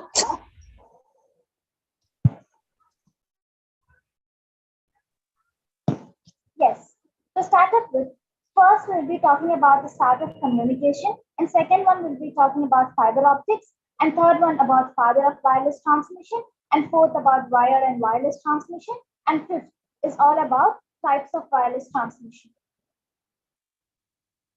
Yes, to start off with, how did the human communication start? The history of human communication can be traced back to 1 million years BC. And the use of technology in human communication can be traced back to 30,000 years BC. Isn't that interesting? And also among the symbols that have been used for human communication, some of them include cave paintings, ideograms, and pictograms. And not only that, storytelling. Do you guys have an idea like why did I say this word storytelling? Yes, of course, it was the first form of verbal communication. To make it more clearer, what is verbal communication? It's like me communicating with my teammates and my teammates communicating with me. Verbal communication is one of the easiest form of human communication that have been dated several times in the history. So I'm having a doubt now. What is fiber optics? Yes, now I call upon Prince Gabriel to tell about fiber optics. That was nice, Swati. Fiber optics, the technique that sends data as light pulses via glass or plastic, is known as fiber optics, mostly known as optical fibers. These glass fibers can range in quantity within a fiber optic cable from a few to several hundred. The glass fiber core is encircled by second glass layer known as cladding. I would like to call Joshua for the next slide.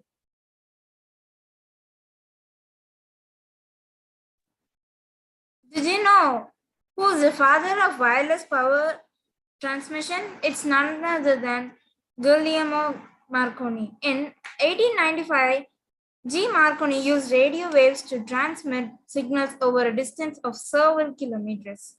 He developed the technology in subsequent years to achieve greater range. The foundation for both wireless telegraphy and radio has been laid. And I'll like to call upon Swati.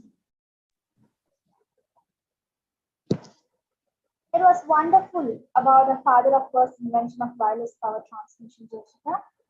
Now we will talk about wireless power or data transmission. Yes, I ask her to proceed to the next slide. Yes. Before starting up with the definition, so we will get into two more examples from our daily life, like where and all we use wired and wireless data or power transmission. So in our day-to-day life, we use wired headphone or earphone that we physically connect to our gadget. And the second most important type is that we may also come across situation in where we use Bluetooth headphones or earphones, wherein the headphone or the AirPods communicate with the gadgets that the person is using. So these are the two examples of wireless data or power transmission. And now we'll get on to the definition of wireless data or power transmission. Wireless data or power transmission is a form of unguided or unbounded transmission because of the absence of physical boundaries. So what does physical boundaries mean here? It's like cables or wires that can be connected with two or more devices. And also, to give an example for this situation, we have also come across like day-to-day life wherein we connect Bluetooth with our gadgets, and in that situation the Bluetooth as well as our phone communicate, and there are some signals that is being transferred between them.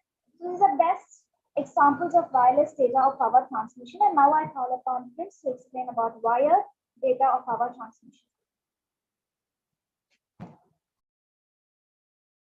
I would like to ask Joshua for proceeding the next slide. Thank you, Swati. Wired power or wireless transmission. Wired transmission. Twisted pair cable, Ethernet cable, coaxial cable, and optical fibers are examples of wired transmission media. Whereas wireless transmission include microwave, radio, Wi-Fi, Bluetooth, and etc. The majority of wired communication use with serial cables to connect devices. Parallel data transfer techniques can be used to transfer large size at high speeds. The speeds can be increased by increasing the number of parallel lines or the cable if the transfer rate per line is maintained. I'd like to ask Joshua for proceeding in the next slide.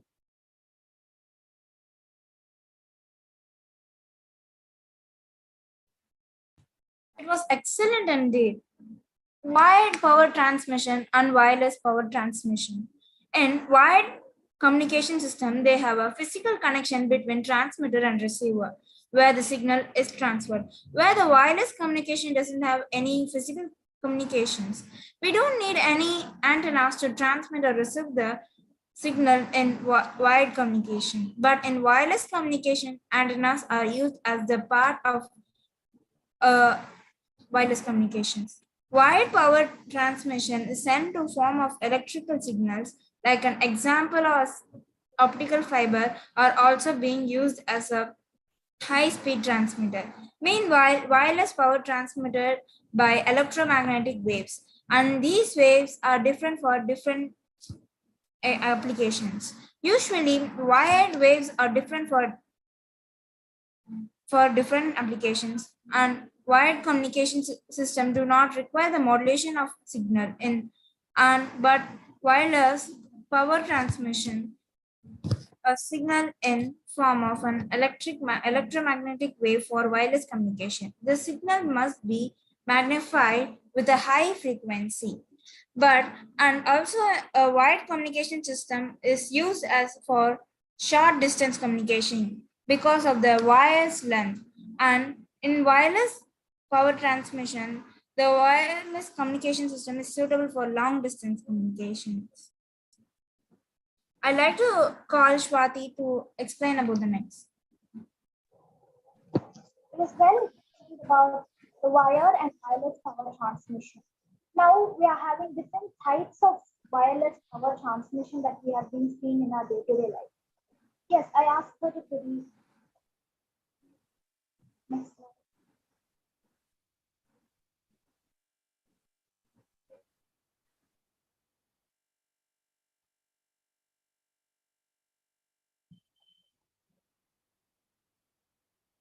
Yes, infrared waves. So the first and the foremost type is all about infrared waves. Infrared waves is also a type of electromagnetic radiation. And the Students, I'm sorry to interrupt. I'm sorry, the time is up. Can you pass it on to the judges for feedback, please? Over to you, Mr. Anand.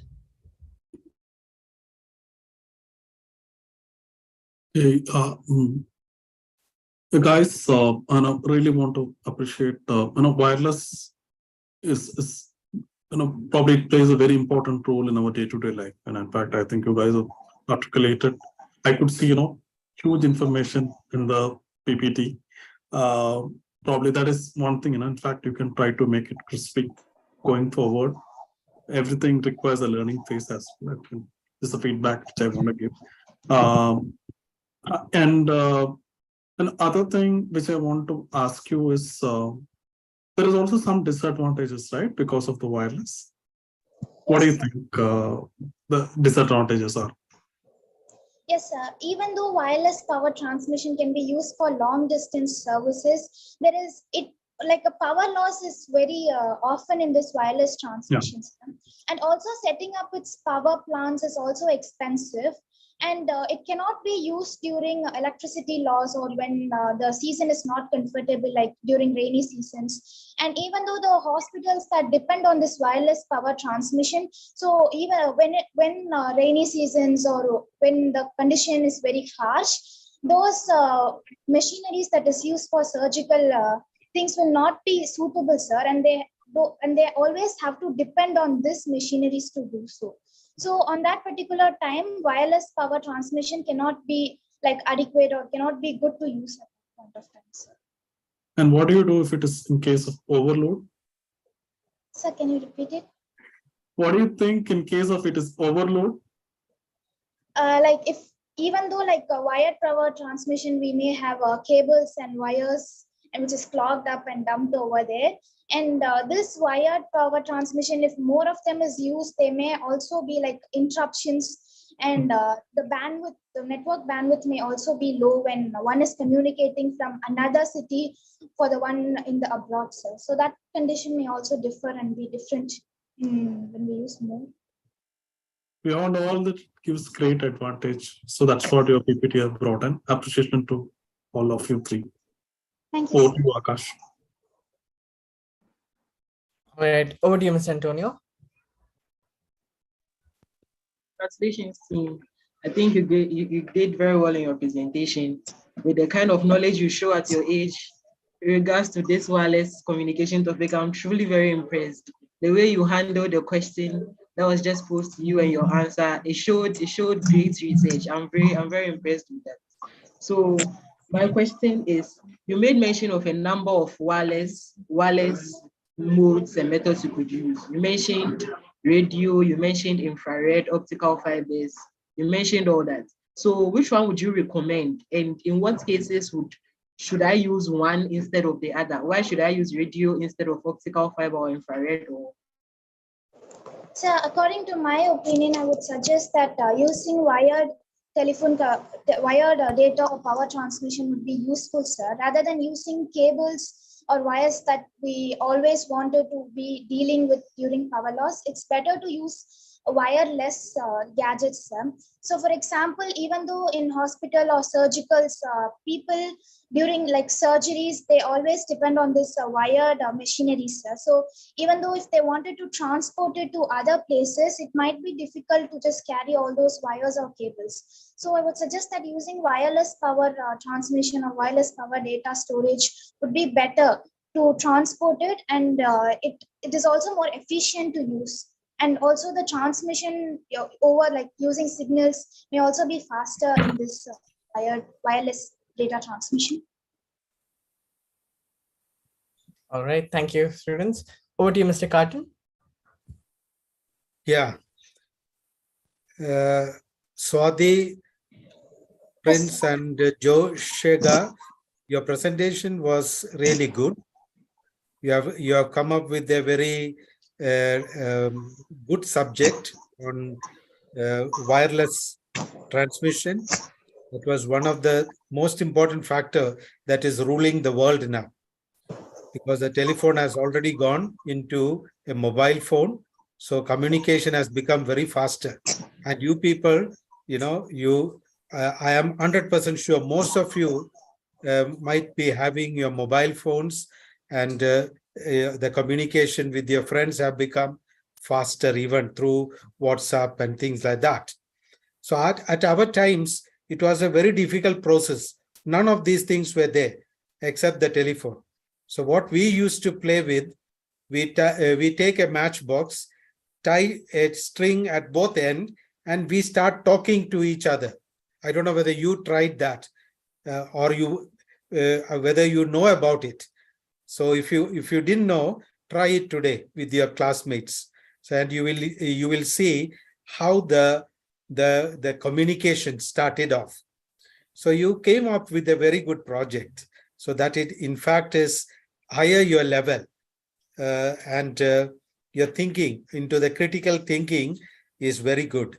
So that shows your school has a very good physics teacher, a good maths teacher, and good science teachers, because the way you are presenting, the credit goes to your teachers who are training you, who are teaching you with the knowledge of these subjects. At your age, if you want to talk like that, I am so proud of your school and your team of teachers. That's all I have to tell you. Thank you. Thank you for your wonderful. Team, I just want to let you know, I'm extremely sorry to stop you midway, but like it's informed, all the groups will be having 7 minutes to present, and but you did an amazing job. It was not that your project wasn't good, it was amazing, and I'm really impressed. So yeah, over to the anchors. The project was indeed brilliant and thoughtful, team. Let us give them a big hand. Communication is essential in every industry. Knowing the right channel to express your message to individuals or groups can help you communicate more effectively. Our next group of budding technologists realizes how using the right medium to convey your message allows you to contact the right people and in the way that best serves your goals. Let us welcome Nivedita Kasinathan and Kirtana Koyal Paramananam to present the project on latest communication methods. Over to you, girls. You may begin.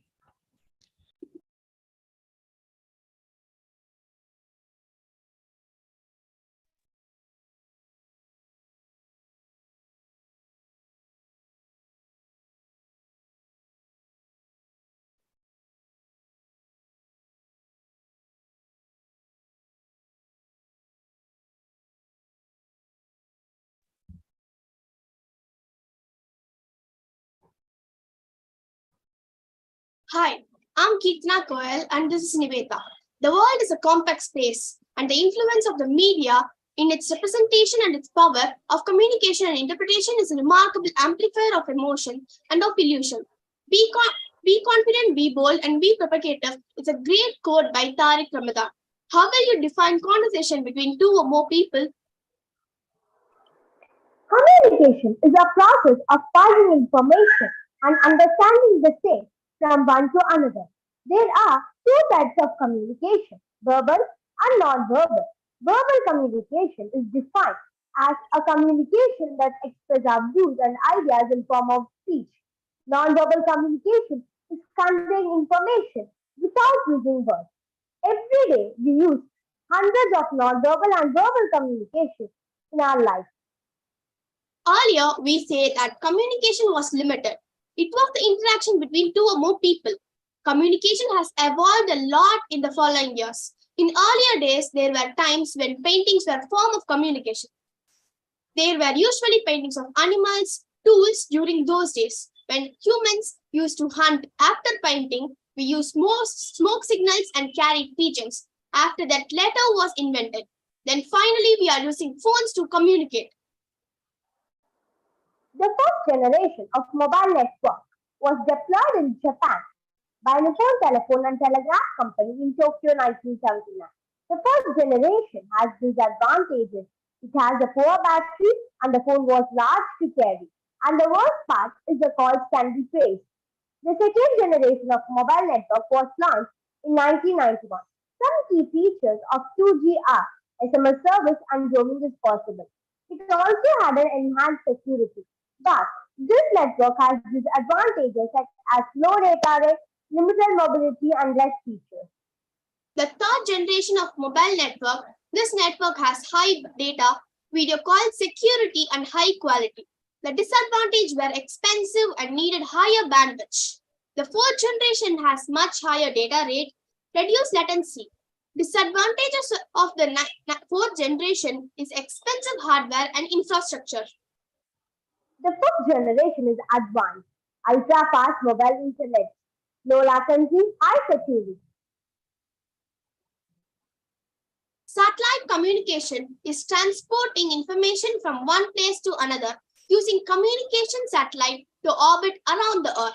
Some advantages are transmission cost is independent of coverage area and more bandwidth and broadcasting possibilities. We use satellite communication for TV and radio broadcasting.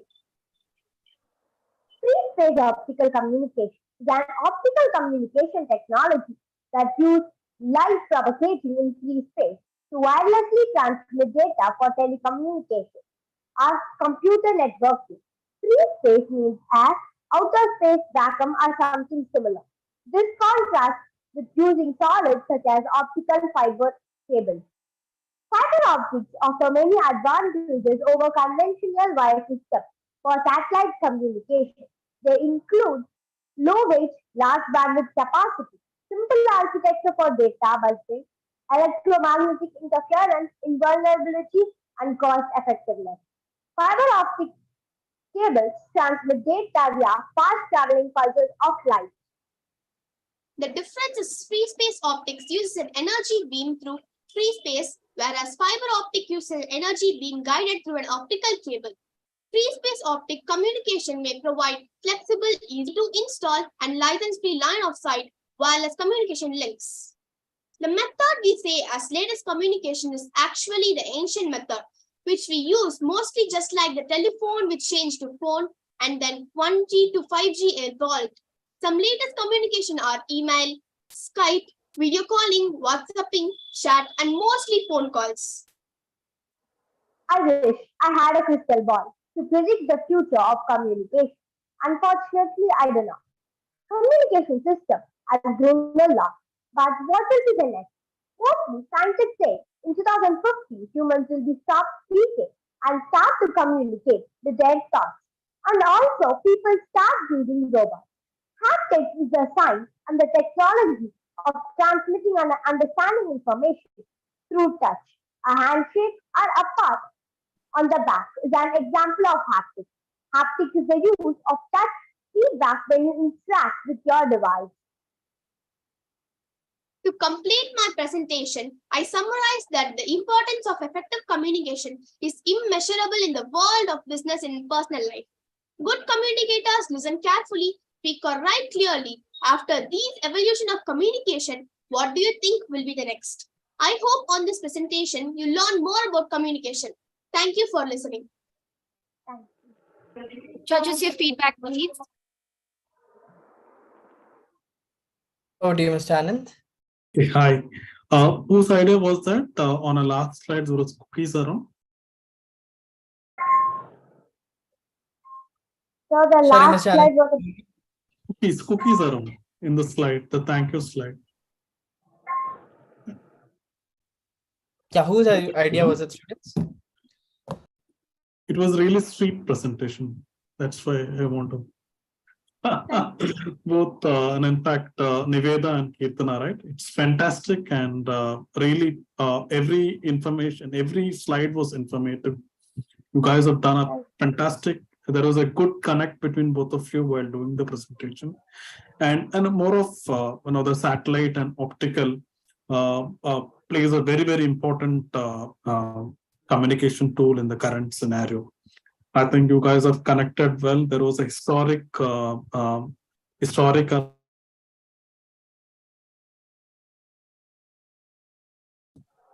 So it turns everything, nature, Indra, Nale. Everything was there in the presentation. Hats up to you guys. And how do you think, in fact, I think as compared to the space, we have a huge space in India. In fact, there is probably ISRO or Vikram Sarabhai, so a lot of young scientists are budding around, and there's a lot of work is going on to launch the satellites across South Pole of Moon, or in fact, there is an attempt towards the other planets too. I think I could see.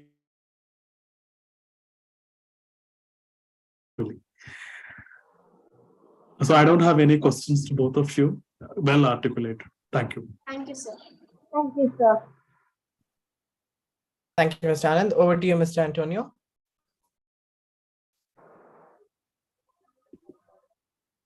Mr. Antonio, you're on mute. Can I please request you to unmute yourself? Hello. Yes. Congratulations, guys. I thought your presentation was very educative. You did very well in terms of research. You went very in-depth into the topic of communication. You touched on all the relevant areas in regards to this subject. And I think that you did very well. I also have no questions because I think you did very well. Thank you. Thank you, sir. Yes, Nivedya and Kirtana, you took the topic on a very informative level. And it was highly privileged to hear from a grade 8 student to talk on communication at a very amazing level. The research, what you have done, the presentation, what you have done, like what Anand sir and Mr. Antonio, what were they advising you, it was really fantastic. You have done a good job, and you brought communication at a closer range from one G to 5G.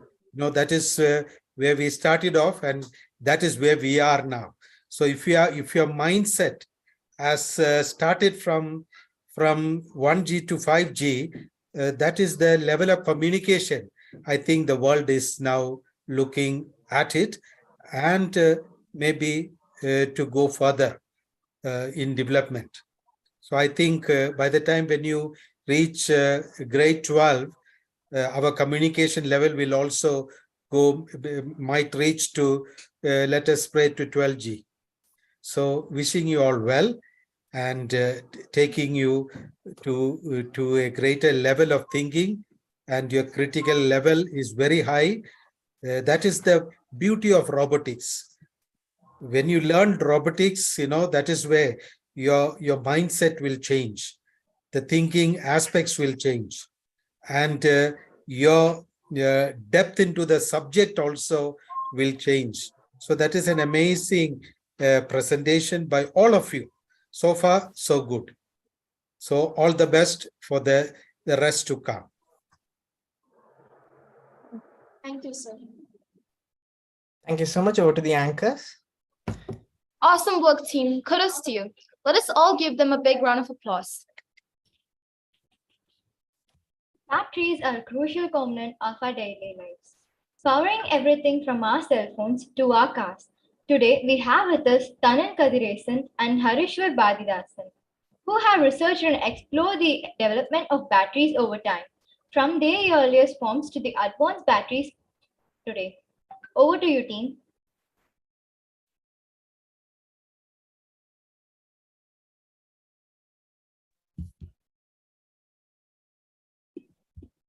Warm greetings to one and all gathered here.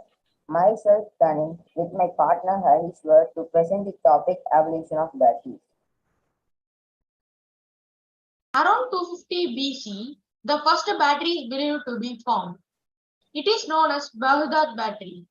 A group of archaeologists who discovered a collection of terracotta jars in 1983 in Khujut Rabu, which is a village near Baghdad, that is considered to be the first ever battery. Coming to the modern time, it is believed that the first working battery was developed by Alexander Volta. Although the first ever wet battery was developed by Alexander Volta in the 18th century, the first successful attempt to transfer charge from one metal to another was done between 1786 to 1791. In a nutshell, voltaic pile was found on 1799, Dannian cell was found on 1836, lead acid battery was found on 1859, dry cell battery was found on 1886, alkaline battery was found on 1901, lithium battery was found on 1974. So coming to what are batteries? A battery is a device which converts chemical energy into electrical energy. It provides a portable, reliable, and a convenient energy source for powering device without wires and cables. In the worldwide, there are 100 types of battery, but we collected the common types of battery: lead acid battery, alkaline batteries, sealed lead acid batteries, nickel metal hydride batteries, nickel cadmium batteries, coin battery, lithium ion battery, zinc air battery, zinc carbon battery. So what's inside a battery? Different types of battery have different parts in it, but the main parts in every type of battery are the anode, cathode, separator, and electrolyte. How do they work? Voltage is and pressure from an electrical circuit's power source that pushes charged electrons current through a conducting loop, which we can see in the image how a electron is losing and how a electron is gained. Batteries are used in every electrical devices which we use in our day-to-day life. It is used in industrial machinery, unlimited power supply, mobile data fields, and advanced technologies. Difference between first and latest battery. First battery. The first battery is one of the old battery, which is the voltaic pile, which is invented by Alessandro Volta in 18th century. It provides a reliable source of electricity. Latest battery. One of the new battery is the lithium-ion battery, which is invented by Lewis Urey in 1976. It is the common battery in the worldwide because it can store more volts, energy, and power. Lithium battery is also used on more electronic items, for example, mobile phones, laptops, toys, e-vehicles, and etc. Advancement. A company named Nanobolt lithium tungsten battery. The battery uses a tungsten and carbon multilayer nanotubes that bond to the copper anode substrate and build a web-like nanostructure that form. And then I'm sorry to interrupt. There seems to be some internet issue at your end. Surface for more ions to attach to during recharge and discharge cycles. That makes recharging the Nanobolt lithium tungsten battery faster, and it also stores more energy.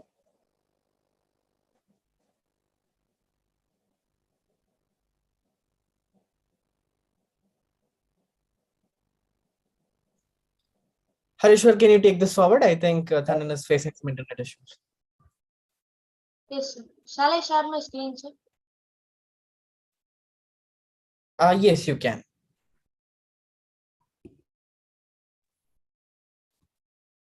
They're done with the presentation? No, sir. I think a slide or two is remaining. Oh. One of the teammates had some internet issues.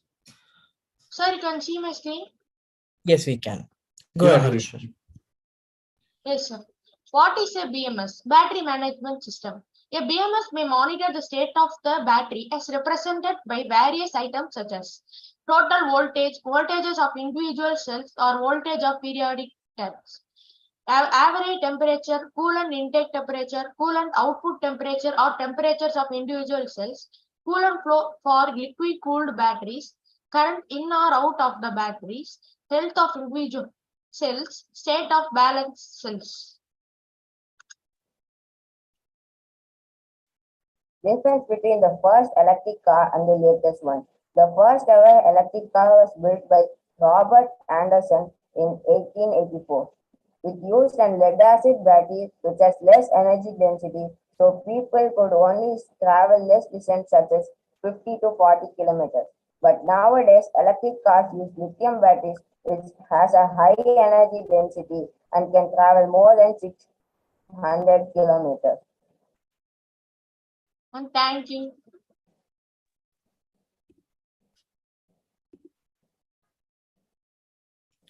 Over to the judges. Over to you, Mr. Anand. Thanks, Tamim and Harishwar. Your presentation, which I like is more of, utilize the pictures.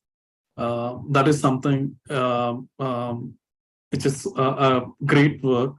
I would say this picture was introduced. In fact, while doing a present, the picture was introduced more by the Indians actually. We call it as visual ads. Our picture speaks powerful than your words or our. It has been introduced by the Indians actually.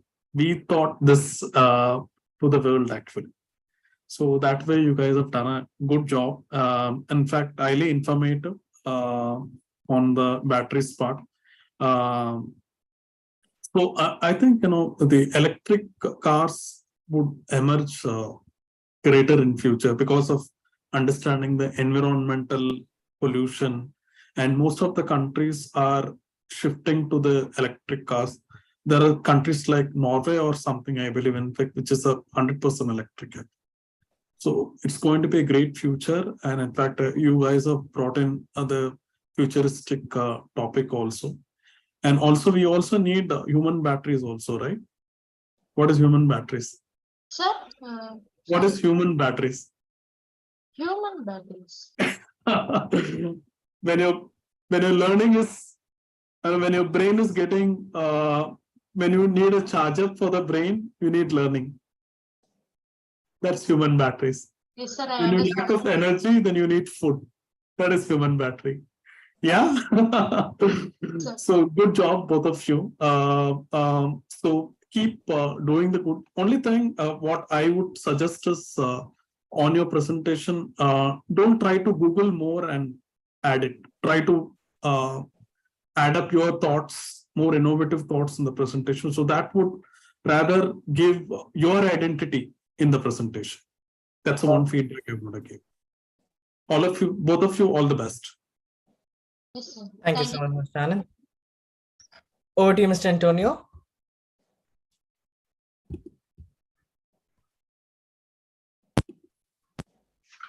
Nice job, guys. I think you did a very good job with your presentation as well. One thing I would like to touch on throughout this experience has been the kind of projects that you young kids have chosen and the quality of delivery that you are able to produce. Because these are all very, very relevant topics in regards to today's world, very, very relevant. From batteries to wireless communication to AI, very, very relevant. And I'd like to say you are all doing a very good job and I'm very impressed. Thank you. Thank you so much. Over to you, Mr. Carton. Yeah, Tanin, Adishwar and Lakshmi, your presentation was really good. Your topic on batteries, it is an innovative topic, which is more based on a subject like chemistry. So various subjects have been integrated through your robotics. So that is the most fascinating thing. And I was praying that your subject should end with the electric car, because that is where the next takeoff is happening. You see, so in many countries the electric cars have come in. So if we have gone to reach up to that level of research, that shows the intensity of your subject knowledge through the teaching level. Why did you choose these subjects? Why did you choose all these topics for the project? So that is your interest. So that shows your interest line. And most of you are smart cookies, and definitely I could see some engineers, doctors, and all of those people seated right in front of me. Through your presentation, I can visualize where you are reaching. So all the best, and keep doing the very best and come up with more innovation. Thank you. Thank you, sir. Over to the anchors. Awesome work, guys. Let us give them a big hand. The Internet of Things is a rapidly growing technology that enables us to connect and control everyday objects through the Internet. Our next group of technology enthusiasts has focused on highlighting a system to automate and control various aspects of the home, including lighting, temperature, and security. They will be discussing the benefits of home automation, the underlying technology, and demonstrating their system. Let us welcome Ashwati Vijay Kumar S. and Kaushika to present their project.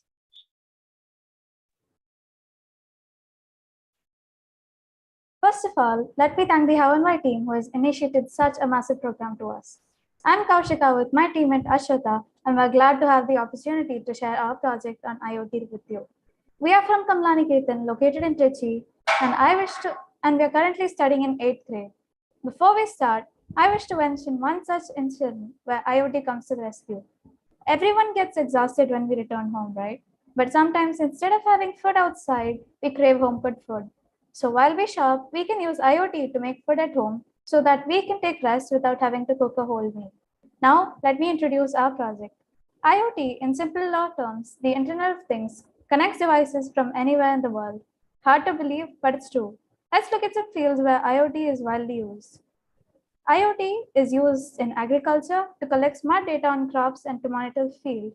It's used in education for smart technology and for students and attendance tracking for teachers.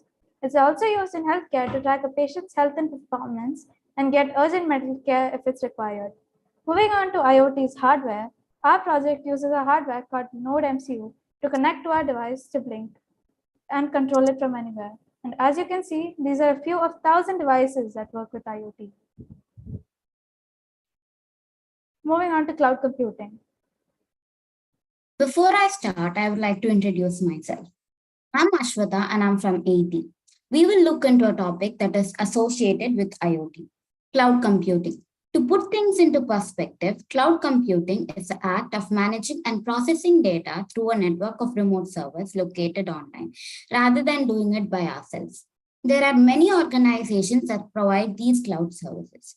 Some of them include Amazon, Salesforce, Azure, and etc. Cloud computing and IoT. Cloud computing and IoT are now related together.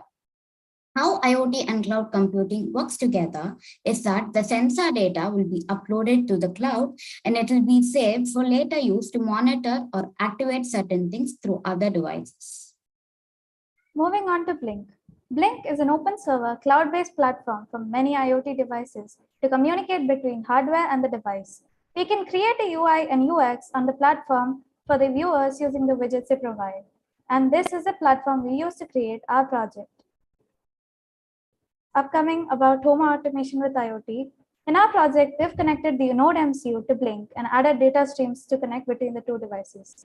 Data streams is a channel used to send data between the device and Blink. Next, we added a virtual pin to provide exchange of any data between the hardware and Blink. Virtual pins are normally analog or digital pins, but instead are the pins that connect to the microcontrollers, actuator, and sensor. Lastly, we created the UI and UX to connect it to a power source. So when we click on the buttons, it turns the LEDs on and off. Moving on to benefits of IoT. Currently, IoT is at its peak because it's used all over the globe in various ways. Talking about the benefits of IoT, we can gain many advantages from IoT, such as increased privacy and security and the ability to control devices at any time, from anywhere and with any device. This convenience factor is astounding because it saves us a lot of time and effort. Moving on to the applications of IoT. IoT has numerous applications in both private and public sectors. People can now track things like lost pets, home security systems, and appliance maintenance schedules thanks to IoT. Smart cities, healthcare, home automation, defense, and most importantly, business and industrial sectors can all benefit from IoT. Here are a few more examples. A few more examples of IoT. IoT in medical devices. In the medical devices, medical sensors, they help to monitor the patient's healthcare conditions, and this data will be interpreted later. Some of the medical devices include BP monitors, blood glucose meters, and etc. Intruder alert. In intruder alert, it uses PIR sensor, which is a passive infrared radiation, and through infrared radiation. This is a very sensitive sensor and it collects all the infrared rays to one point, and it is used in smart homes for security purposes, and it is also used to solve crimes. Future scopes of IoT. IoT is really advanced now, but it has an n number of advancements that can be further made. So, waste management, power distribution, and other industries are benefited from IoT. This technology will create more scopes in these particular regions in the future. Agricultural sector. In the agricultural sector, there are many uses of IoT, like in climatic conditions, weather stations combined with smart farming sensors will collect the data from the environment and that will be sent to the cloud for analysis. It is further used to map the climatic conditions, choose the right crops, and improve their capacity. Greenhouse automation. IoT sensors help us to get accurate real-time information on greenhouse conditions like lighting, temperature, soil condition, and humidity. Drone automation. Agricultural drones are equipped with sensors and cameras, and they are used for imaging, mapping, and surveying farms. Energy sector. Companies can easily forecast their maintenance requirements, improve operational efficiency, and they can reduce system downtime. Organizations can significantly reduce waste due to improved control over energy consumption. This will result in significant cost savings, and it will also allow for a reduction in CO2 emissions. This will lead to environment safety. Now, IoT energy devices, they provide real-time insights into the performance of a system. This data can be used to implement predictive maintenance models and improve employee safety. IoT solutions for the energy industry, they help organizations cut maintenance and operating expenses through system modernization and minimize human effort. Finance sector. IoT-powered systems can automatically perform certain operations like processing requests, opening bank accounts, and disabling credit cards, and etc. Thus, they minimize human intervention and as a consequence, human errors. IoT solutions collect and process customer data like regular payment locations, customer preferences, driving behavior, and etc. that help in BFSI businesses learn more about their clients and identify their needs and risks. Coming to the end of this presentations, there are a lot of universities that are focusing on incorporating IoT with physical devices, vehicles, building, and etc. The Department of Science and Technology is focused on developing IoT to solve problems like cybercrime and developing IoT applications. It is researching on topics on how IoT can automate homes and cities without any human interactions, and also researches about how IoT can secure communication channels and create more secure pathways so that they can solve problems like cybercrime, data loss, or identity theft. Coming on to the research about IoT by the PES University, the PES University researches about the applications of IoT.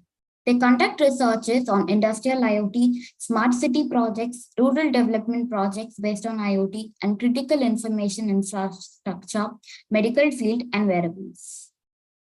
IoT allows objects to be controlled remotely across existing network infrastructure, creating opportunities for more direct. Your time is up. Requesting you to wrap up. Yes, so we are. Accuracy and economic benefits. That's why IoT has been so successful and will be one of the top technologies in the future. And with this, our presentation has come to an end. Thank you. May I request the judges to give their feedback? Over to you, Mr. Anand.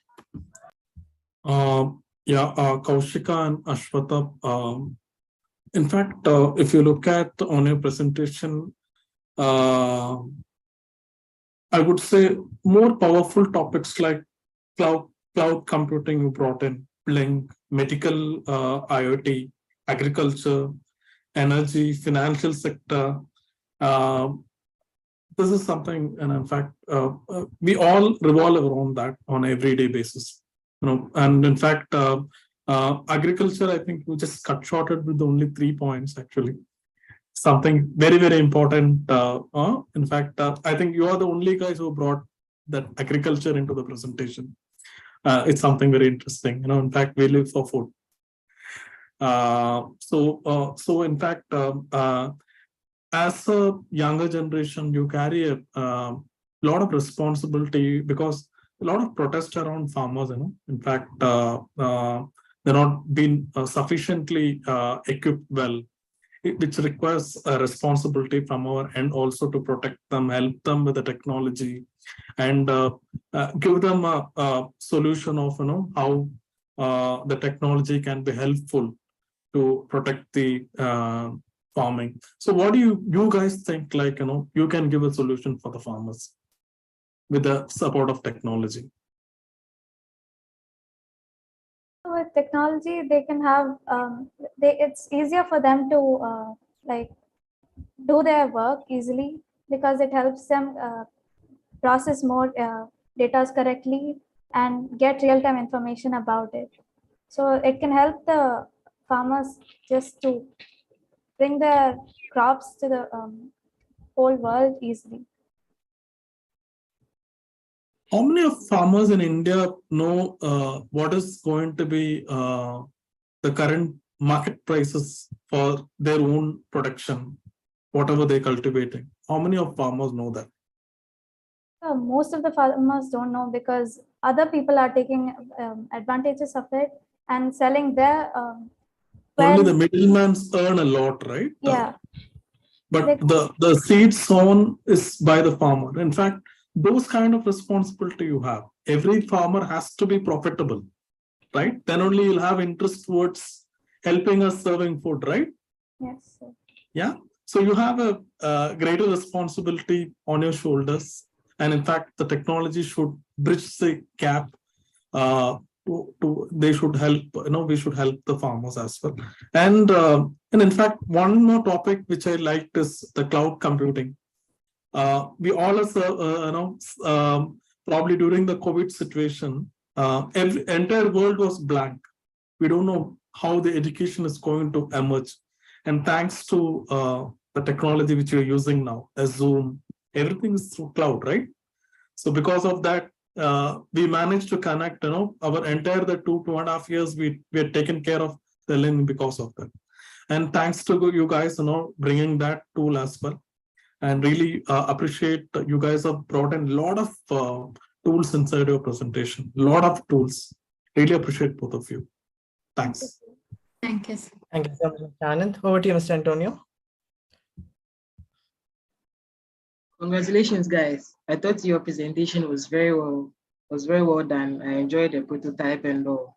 And one thing I'd like to mention is I like the fact that even though your project topic says home automation, you really went ahead and then showed us the impact of cloud computing and STEM and all of that in other areas like finance, agriculture, and all that. You didn't restrict yourself to the home automation that your project topic says, even though your prototype was based on home automation. You really made us understand that its impact can be used in all of those other areas. And for that, I think you did a very good job. One thing I would like to ask is in your prototype, you use the Node MCU to control the LED, right? So I guess by that, you are trying to say that I can use my mobile phone and then I don't need to manually get up and walk all the way to the wall if I'm stressed out to go and turn on the switches to turn on my light bulbs, right? But is it restricted to just light bulbs, or can I add other gadgets and devices in the home? Yes, so we can basically control almost everything. Like we can manage the home security systems, and even like wearable technology can be implemented for IoT. Not only lighting, but also like, yes, security systems can also be included.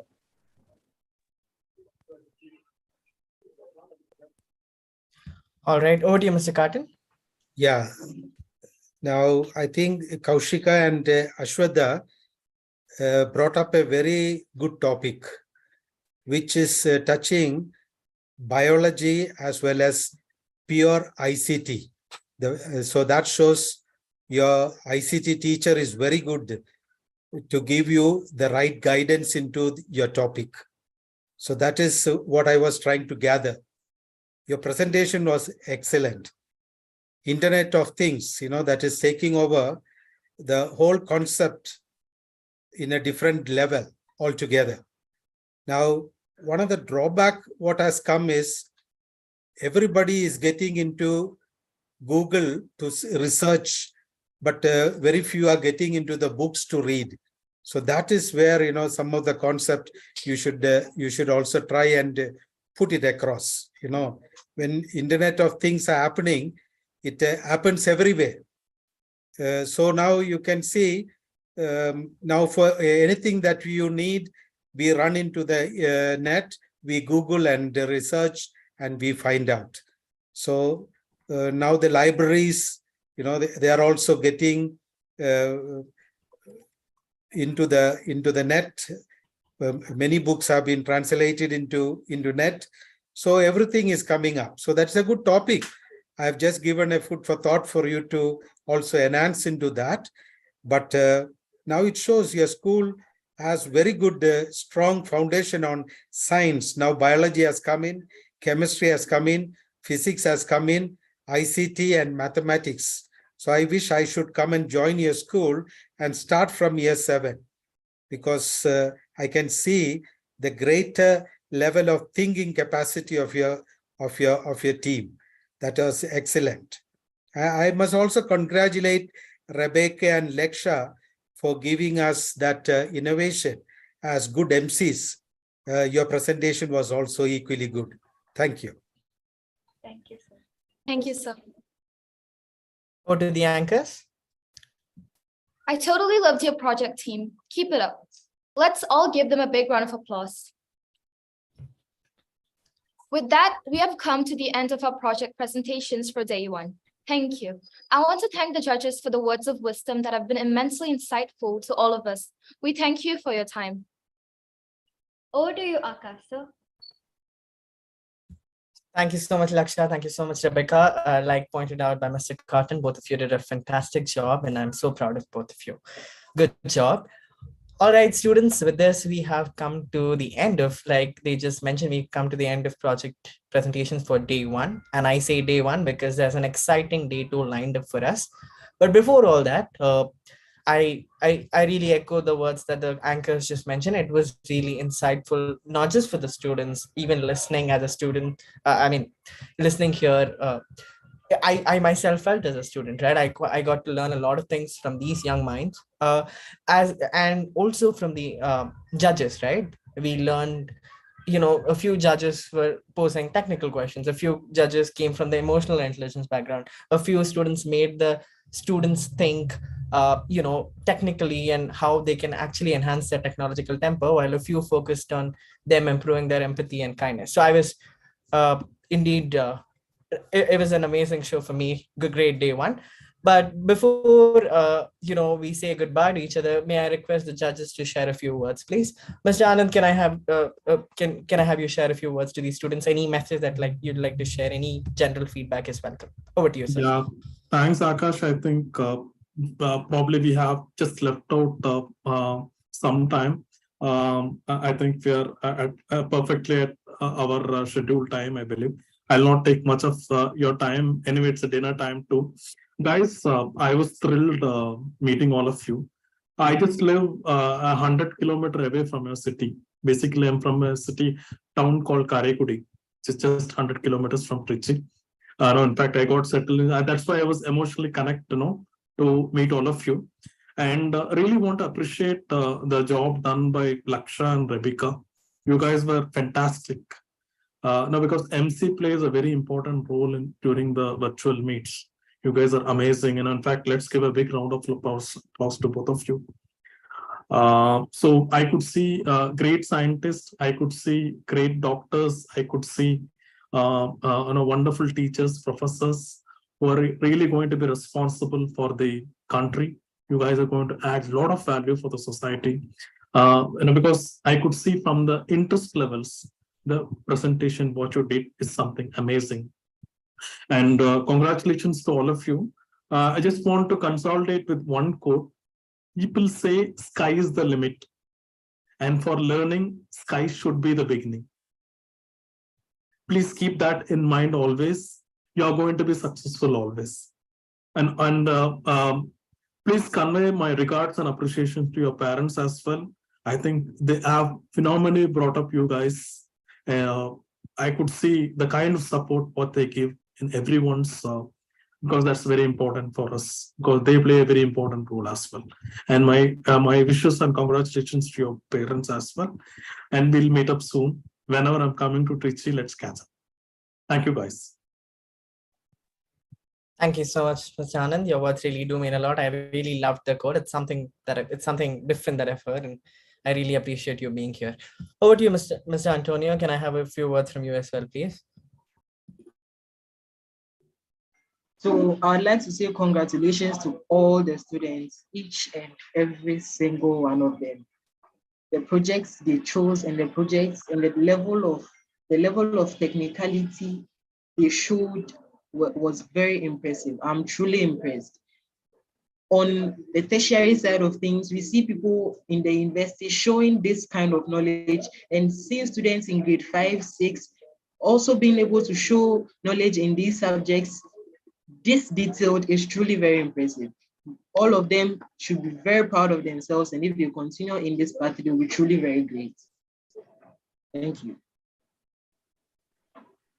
Thank you so much, Mr. Antonio. Thank you for joining us all the way from Ghana. It really means a lot. Thank you so much. May I now request Mr. Carton de Cruz to also share a few words, please?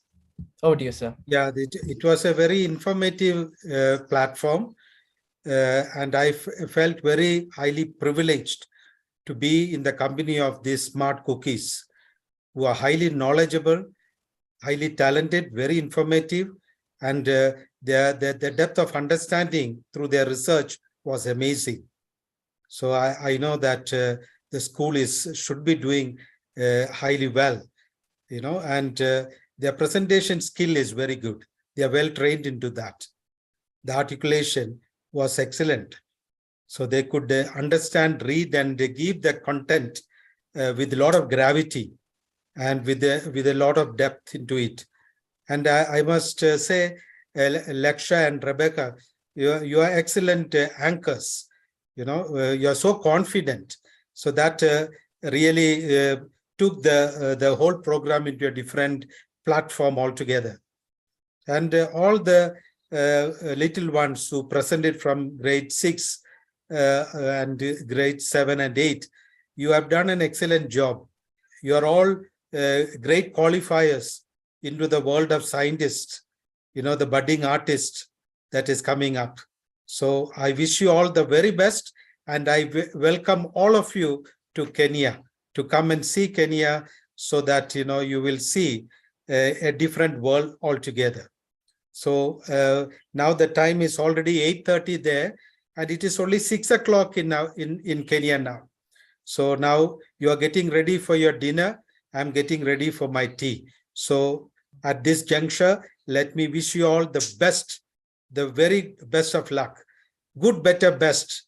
Never let them rest until your good turn out to be the best. Keep that in mind. Thank you. Thank you so much, In Mr. fact, I just want to take a minute. I really want to, very excited meeting Antonia Nelson and Carlton de Cruz in this platform. It was so excited sharing the session with you. And also, last but not least, I really want to appreciate the way Akash has articulated the whole event. My appreciation to you, Akash. You were nailed it perfectly, and no words to appreciate. It is something commendable. Thank you. Thank you so much, sir. That's very kind of you to say. All right, students, with that, we have officially come to the end of day 1 of the event. Before we wrap up, I'd also like to share a few words and basis whatever that we saw today. Students, what do I say, right? For you to come up at this age, like mentioned by all the judges, people are joining us across from all over the world, right? We have somebody from Ghana, we have somebody from Kenya, we have somebody from Chennai, I myself am joining you from Pune. So, we have students, we have individuals watching you from all over. And, everybody, especially all the elder ones, have one thing in common to say, that we at your age knew nothing that you know today, right? So that in itself is an achievement. And I really congratulate each one of you for amazing work, from the communication to the team coordination, the passion that all of you had while presenting the projects, the way you tackled each of the questions. I could see that there were a few questions posed to you by the judges, and all of you wanted to answer. It was not, everybody wanted to give their peace of mind, whatever they had to say. And I really like that, and that's a sign that there's a bright future that awaits each one of you. And I am truly excited. I know for a fact that few years down the line, we'll hear your names, and we'll know that, oh, these are KNMS technologists that we met those many years ago, right? So, and I'm very confident about it. So, but like I said earlier, this is not all. We have an exciting day 2 lined up as well. We'll be honoring the remaining 8 projects of the finalists. So we'll be having a new set of judging panel as well. I would really like to thank today's judging panel for their time. It really means a lot once again. Thank you to the anchors. I also want to thank the school management. Like pointed out by the judges again, it takes for a school to realize. So I'm glad to be a part of an ecosystem where our school realizes that providing the students with a platform like this is essential. Something outside the classroom session is vital, right? That itself, giving a platform like this itself is so kudos to the school management. Thanks to all the fellow teachers and colleagues and mentors. It really does mean a lot. It's because of your support. And last but not the least, it's also been the parents' support, right? Day in and day out, the parents are the ones that wish the best for their children. And thank you so much, parents. It's been your support. Even I believe most of you are done with your exams. And even after the exams, you've been working hard and smart, and it's only because the parents have been supporting as well. So once again, congratulations. I'm so glad that we had an amazing day one, and I look forward to an even amazing day two, right? So with that, I will sign off. All of you, good night, sleep tight. Also, students, yeah, we can go offline. And before we go, as we go offline, I also want to mention something to day one participants, finalists. All of you are requested to join tomorrow.